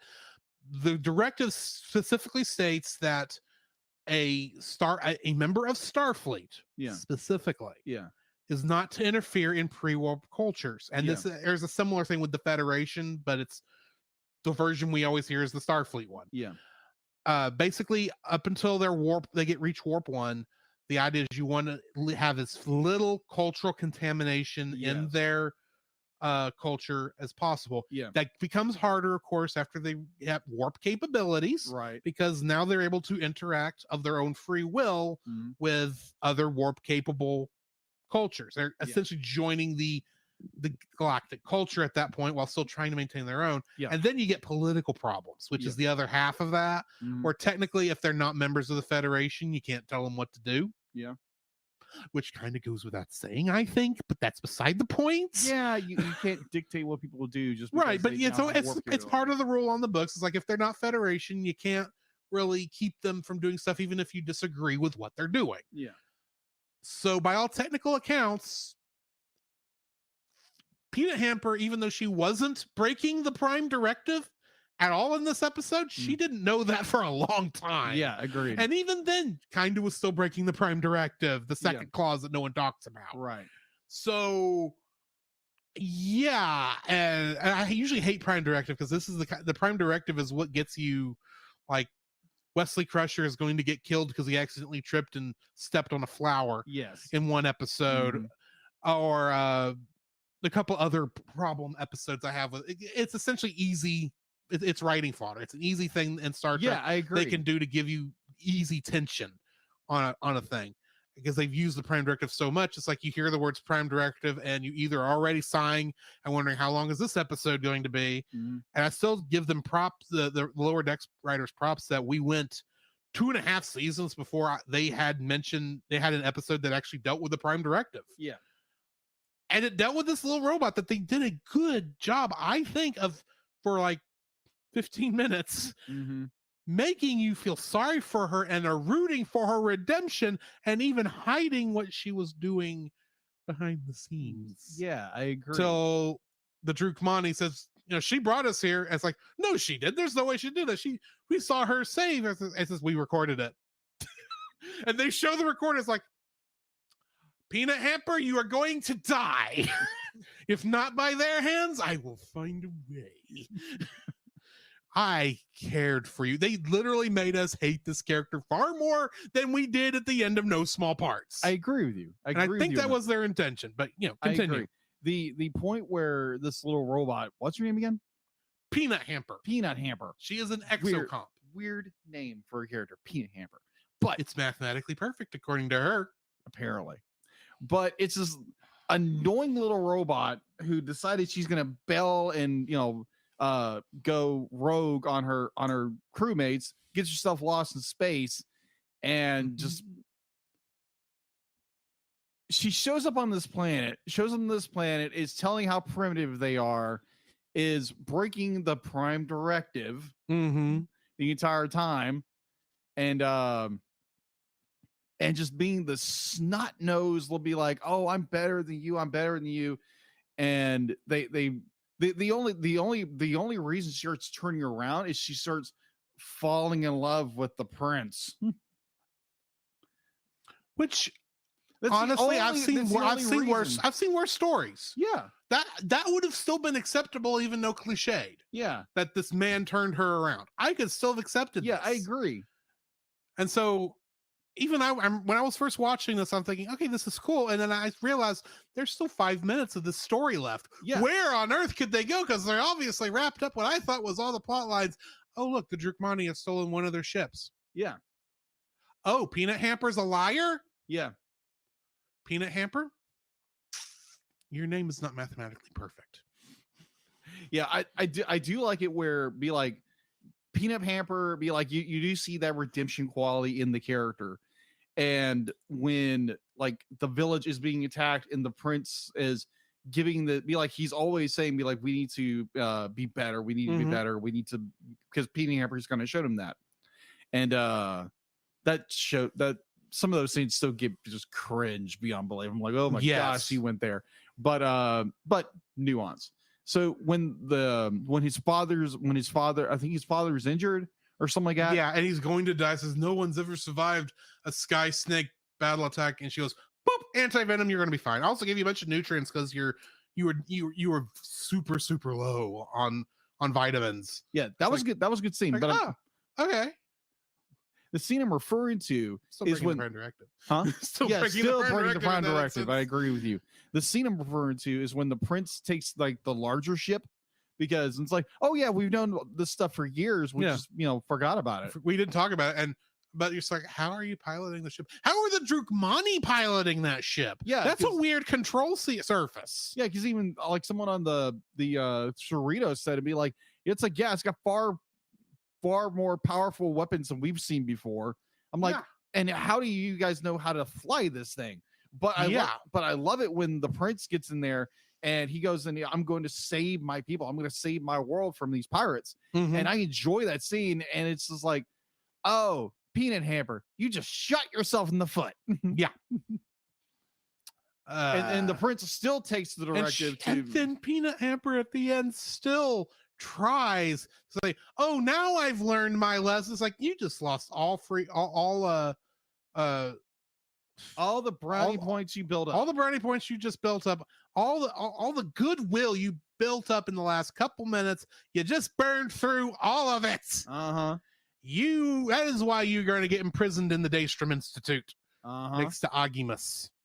And I loved it how she the entire time before she had her little turnaround where it'd be like, oh, I'm gonna get sent to a penal colony or something like that. Yeah, because I went AWOL. I went AWOL on the Cerritos. But I think she teleported out and was adrift in space. That's right. Yes. I kept thinking she went AWOL because they didn't know where they went. Yeah. No one bothered to try and get her, teleport her onto onto anything at all. So it's like, technically she went AWOL. Yeah, they did not know to scan for synthetic life, though. I don't know how that could be different from biological, how those life readings change, but beside the point. Oh, the point where the Cerritos does show up, they see they and they say, we're not going to send her to a penal colony. We just saw how she saved the day and all that stuff. It's like, yeah, okay. It's like, okay, that's cool. But then it's more like, oh, okay, then you see what she did beforehand. Yes. It's like, oh, yeah, you can take these ships. They don't really use them. They're stupid backwater people. Yeah. And they're like, oh, you just screwed the pooch, kid. Did you catch the people who were in the away team party that beamed down? So you had Captain Freeman, a couple other people we don't give a care about. Right. And Tindy. Yeah, and Tindy. You know why Tindy was there?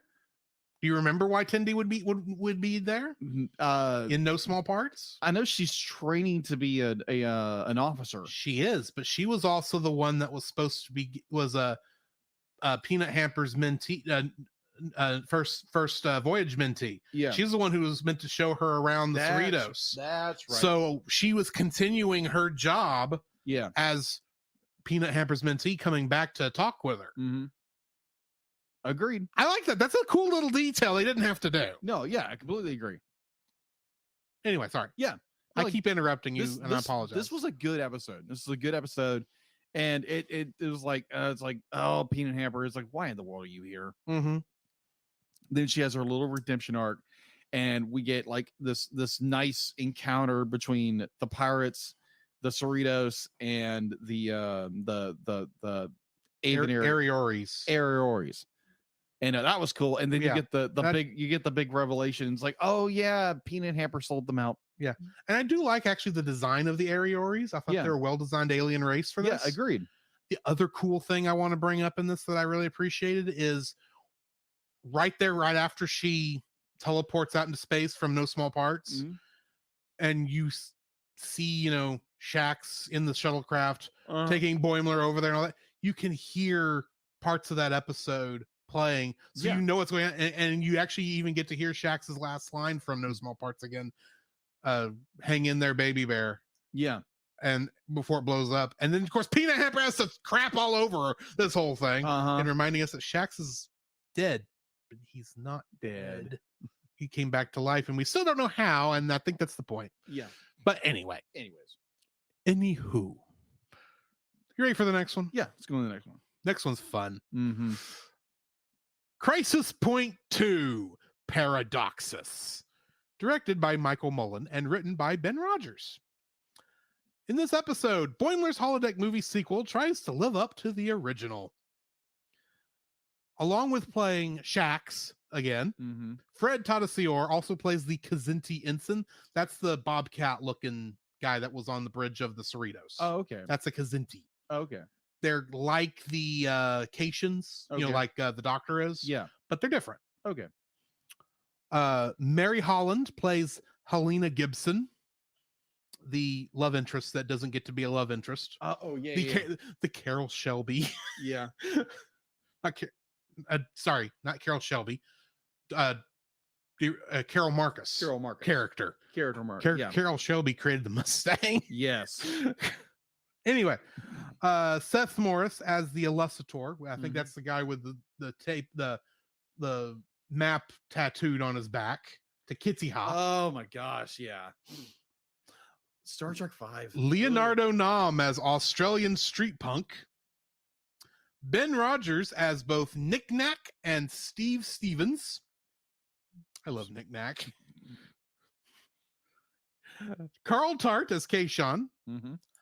Alice Wetterlund as left, center, and right Melponar. The Melponar triplets. And those are their names, left, center, and right. Wow. You can just barely make that out when Boimler brings up his holodeck script. Yeah. When he's going to fast forward to the credits. Yeah. You could just barely make out character names, and the Melponers are named left, center, and right. Oh my gosh. And also, our special guest for this episode, George Takei as Captain Hikaru Sulu.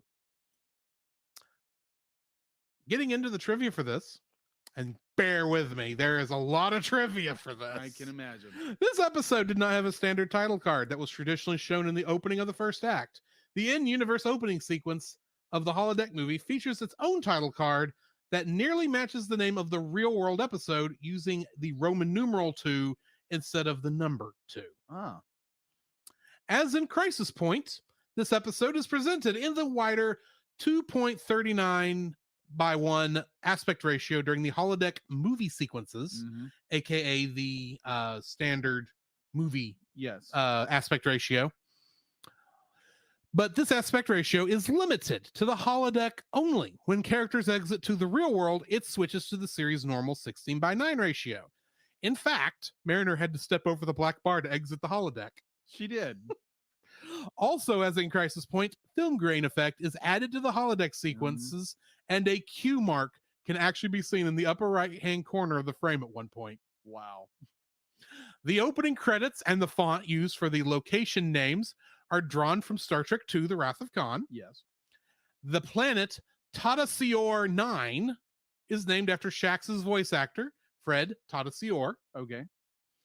During the holo program, the crew travel back to July 15th, 1982. In the real world, this was the day before Star Trek II, The Wrath of Khan premiered in the UK. George Takei reprised his iconic role of Hikaru Sulu after last portraying the role in live action in the Star Trek Voyager episode Flashback in 1996. The holodeck program Crisis 2 Paradoxus references a number of previous Star Trek movies. You knew this was coming. A little bit. The Sovereign class USS Wayfarer arrives to save the USS Cerritos during its battle with a Valdor-type warbird, alluding to several elements of the battle in Star Trek Nemesis. Yeah. Furthermore, the Kazinti Khan officer interrupts Captain Freeman's incomplete order for the crew to escape pods with, "Captain, incoming ship, it's the Wayfarer," echoing the USS Defiance Khan after interrupting Worf's order for ramming speed in Star Trek First Contact with, "Sir, there's another starship coming in. It's the Enterprise." And then you get the exact same shot of where the Wayfarers in front of It's From the the exact Doritos same shot. It also resembles Boimler's declaration on the arrival of the Titan in the episode No Small Parts. Oh, okay.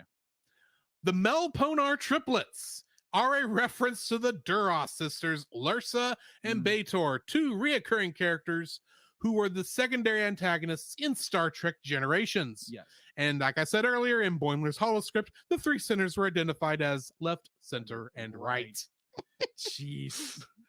Mariner's line about the movie having a time travel plot and if it will involve the assassination of John F. Kennedy is a direct reference to Gene Roddenberry's scrapped plot idea for the initial sequel to Star Trek the Motion Picture, in which the Klingons would use the Guardian of Forever to travel back in time to thwart the Kennedy assassination, leaving the crew of the Enterprise to set things right. I remember that. No, you don't. That didn't happen. I remember hearing about Yeah. it. When Boimler describes part of the plot to Mariner about how the Romulans intend on using the chronogami to rewrite any part of history, Mariner asks if that means it makes a cinematic alternate universe that runs concurrent to their own, but with other people playing younger versions of themselves, referencing the 2009 Star Trek film and its setting in an alternate reality. Uh-huh. The stopover at the Europa lab has many similarities to Star Trek II: The Wrath of Khan. Uh-huh. The lab itself is similar to Regula 1, and it includes the Zabriskie Turnbow drive, also known as the most important device in the universe. Do you know what I'm talking about? No idea. Do you know the device in many movies, including Star Trek II: The Wrath of Khan, that has two tubes running parallel to each other with blinking red lights going in a circle? Yes. That. And it is in so many things. It is. And they put it in here too. It's even in Airplane 2, which is the sequel to Airplane. And it has, and that's where William Shatner is playing the guy on the space station because that airplane goes into space. And it's there, and Shatner asks what they've learned about everything, and the guy says, "We still don't know what this device does. It just has lights going in moving in a line. We have no idea. We'll just research it. We got to find out. Okay, what else have you figured out? Well, these lights in this other machine don't just keep blinking out of sequence. We'll make them blink in sequence." It's Airplane. It's the only funny scene in the movie because the rest of it is repeating Airplane 1. Got it. But anyway. Dr. Gibson and her estranged relationship with Dagger resembles the same of Carol Marcus and James T. Kirk, and the briefing video's production style resembles the Genesis device briefing video. Yes. Gibson's attire also resembled that of Dr. Marcus. Yes.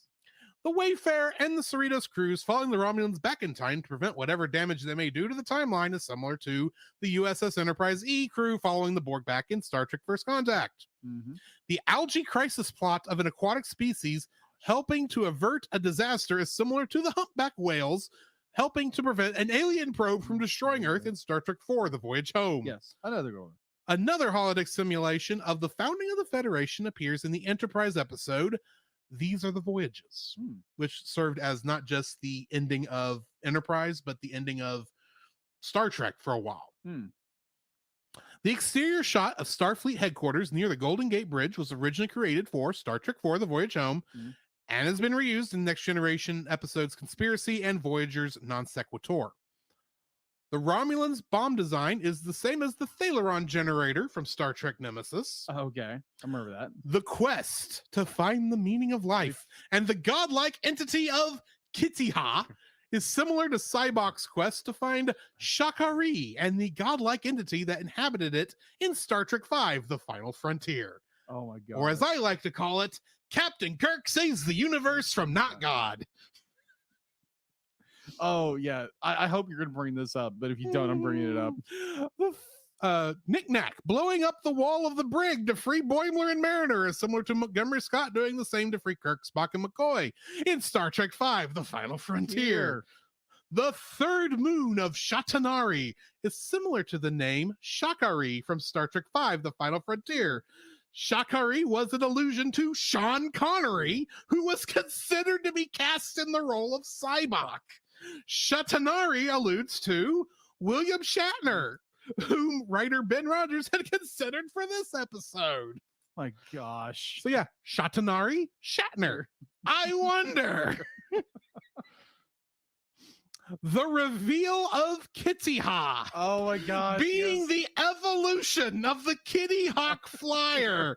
Parallels the reveal of V'ger being the evolution of the Voyager 6 probe in Star Trek the Motion Picture. Both Kitty Hawk and V'ger's names are also corruptions of their original names. I was like, Kitty Hawk. Oh, I no, told it's you that. Kitty Hawk. I told you that Friday. I was like, I hope I'm not spoiling anything. No. Surely he won't make this connection too soon. I was like, Kitty Hawk. Kitty Hawk. Kitty Hawk. I was like, you're kidding me. Boimler dreams of being on Kirk's ranch in Idaho with Hikaru Sulu and asks if he is in the Nexus. The ranch appeared to Kirk and Jean-Luc Picard when they were inside the Nexus in Star Trek Generations. Interesting note. That section was not presented in Letterbox. Oh, it wasn't. No, it wasn't. I got so wrapped up when I watched it, I didn't catch that. Boimler dealing with the death of his now we're getting to the big stuff. Exactly. Boimler dealing with the death of his transporter clone is similar to where Picard had to deal with the loss of his brother and nephew in a house fire in Star Trek Generations. That's right. Ransom says that William Boimler was killed by a gas leak of neurocene gas, the same poison used by the counterinsurgency program in Deep Space Nine's episode Civil Defense. Oh. Ransom says his best friends are Honest, Westlake, and Matt. They are characters we've met before. Oh, okay. But Westlake is actually a reference to series composer whose last name is Westlake. I can't remember his first name. My apologies. Boimler says that he should have stayed a raisin farmer and married Leanne in this episode. William Boimler asking the Section 31 agent why a clandestine organization would use a special comm badge references Star Trek Discovery, which introduced the Section 31 comm badge in its second season, set at a time when Section 31 was openly the official intelligence branch of Starfleet before the organization went rogue. William Boimler secretly defects from Starfleet for Section 31. The first known transporter clone, Thomas Riker, also defected from Starfleet to join the Maquis in 2370. Which means, I want to point this out. Oh my gosh. When I brought that up when we were doing at the beginning of season 2, I called it.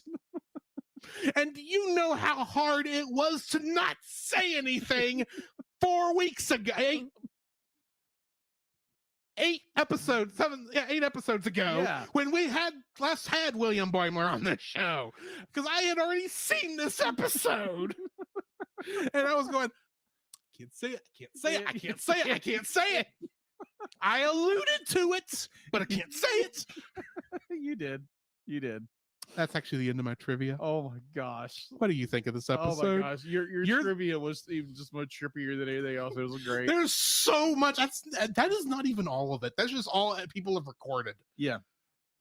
But yeah, all the references, the point where Boimler he's defeated because he believes that his teleporter clone has died and he's trying to deal with it, and he wants to know the meaning of life and like what is life of meaning, and the oh my gosh. I so wanted the giant God Rock thing that was Kitty Hawk to say 47. Do you know why? No. First off, in science fiction, The Hitchhiker's Guide to the Galaxy. Okay. What is the answer to the ultimate question of life, the universe, and everything? I've told you this many times. 42. Right. 42. But here's the thing. In Star Trek, the most common number that comes up because it was a running gag for 3 series was 47. If you go back and watch stuff like I know you won't go back and watch the episodes because it's not that you won't, but you're not in a hurry to. Right. But you go back to like say Star Trek Generations, when Scotty is saying how many people he was able to transport off of the El Orion ship before it blew up. He says, I got 47 out of 150. And there's things like that all across all of Star Trek where all these shows, because they just kept using number 47 over and over again. So it's like you could have made me laugh even more if the first thing the stupid robot said when he asked, "What is the meaning of life?" and he just said 47. I would have been like, you know what's going on. And they do know a lot of what's going on, and that just wasn't the joke they thought of. But anyway. Oh yeah. Be like the point where Boimler like meets Kitty Ha. Kitty Ha. Kitty Ha. Kitty Ha. Kitty Ha. Oh my gosh, that was so terribly funny. And so he starts getting like Mariner's like, it's just generating words. It's the holodeck literally created an inspirational quote generator. Yeah. And I love how Mariner the entire time, it's like just giving comment like the entire time. It's like movie references the whole bit. It's like, what, are we going back in time? And like the stupid thing and It's great. And so when Boiler has had enough and he starts digging into Kitty Ha, like he starts digging. He's like, he's like, oh, that feels good. Oh, don't do that. Yeah. And when he gets down in there, he finds the Kitty Hawk flyer and gets up and says, that doesn't make any sense. And I'm like, I don't care. I know what you just referenced, and that was amazing. Oh my god. I was like, yeah, you're right. It doesn't make any sense. Guess what? It makes only a little bit more sense for V'ger. That is true, because that movie made no sense. To me, it didn't. But anyways, it was better in a theater. I'll say that. Oh, okay. I gotcha. But the main part I absolutely loved is when his clone shows back up and they like they pull it back and they pop him. I loved the part right before that where it says, you know, at least you didn't end on a cliffhanger. Everybody hates when you do that. Yeah. Boom. It's like, we're getting a cliffhanger. And you go into, and it's a photon torpedo tube casing. Yes. It's like, oh no, what are you about to do? It's like, that's clever. That is super clever. Yes. And thus the second episode of the William Boimler arc starts. Not really. We still don't know anything about this character other than now he's working for Section 31. Oh my gosh. So the most evil organization in Starfleet. I do have an idea for the artwork. And it's just more like, okay, maybe it's the donkey holding the little black badge. I thought it'd be riding the Kitty Ha. That will confuse everybody. Ooh, that would be kind of fun. They're like, what? You gotta watch the episode. I can't explain it. You just do it. That doesn't make any sense.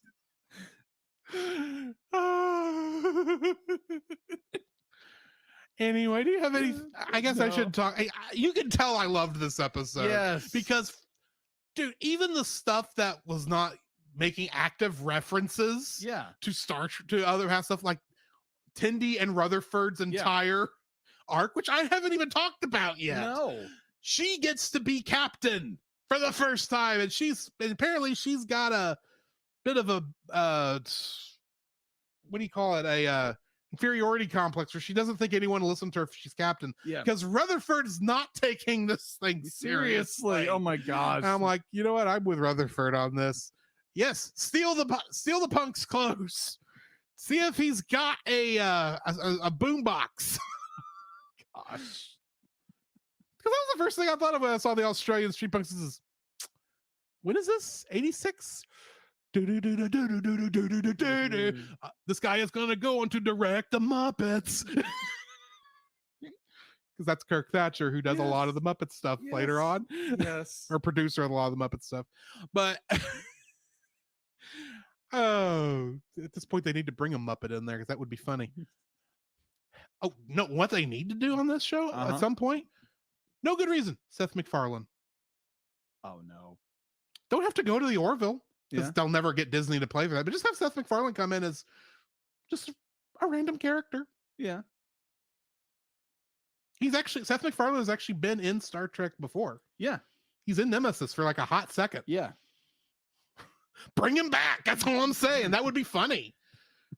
Have him walk in with a white uniform and just walk off. As so many Star Trek peak actors have been on the Orville, bring Seth MacFarlane over. Just have him have him walk on stage, preferably in something similar to his Orville costume, and say, I'm in the wrong, I think I walked in the wrong transporter beam.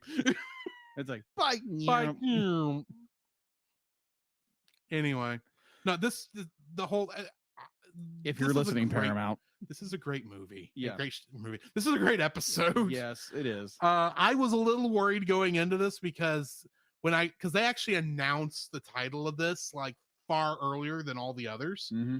Because I knew the title of this like by episode 2 of season 3 is when I saw it on the list and thought they're redoing this. Surely they're not running out of ideas already.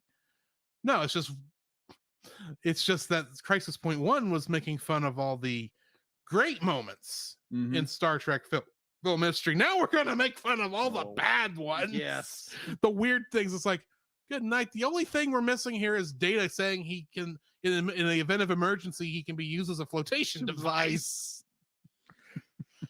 That's about all we're missing here. And a holodeck ship. Yeah. We haven't gotten a holodeck ship yet. Oh, gosh. Next time.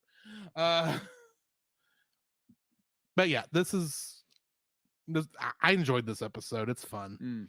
And of course, I like seeing Tendy's growth recently. Yeah, agreed. It was fun getting to see her. And of course, Rutherford's just having a good time. Having a good time. Okay, moving on. So, yeah.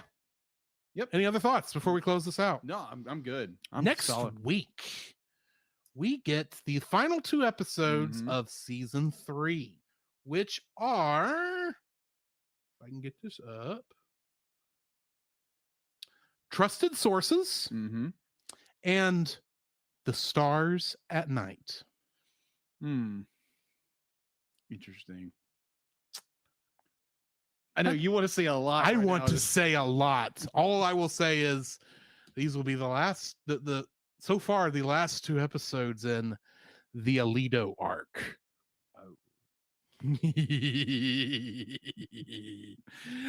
Join us next time for that, along with, of course, Rudolph the Red-Nosed Reindeer. Boy, this is going to be 2 weird mashups. Yes, it is. It's not that we haven't had that already, but join us next time for that. In the meantime, do you got anything else before we cut out? No, I'm good. All right. In the meantime, this is Drew. This is Jacob. And we'll catch you in the next frame.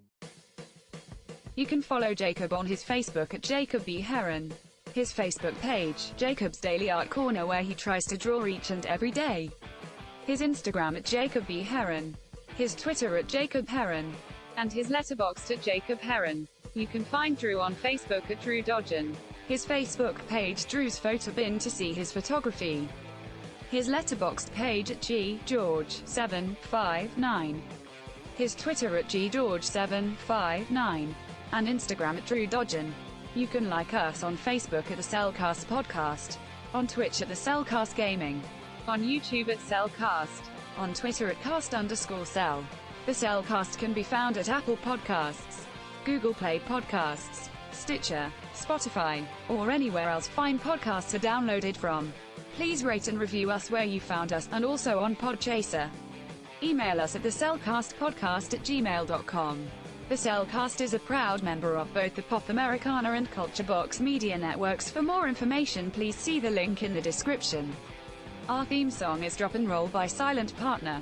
And remember, that's Cell with a single L.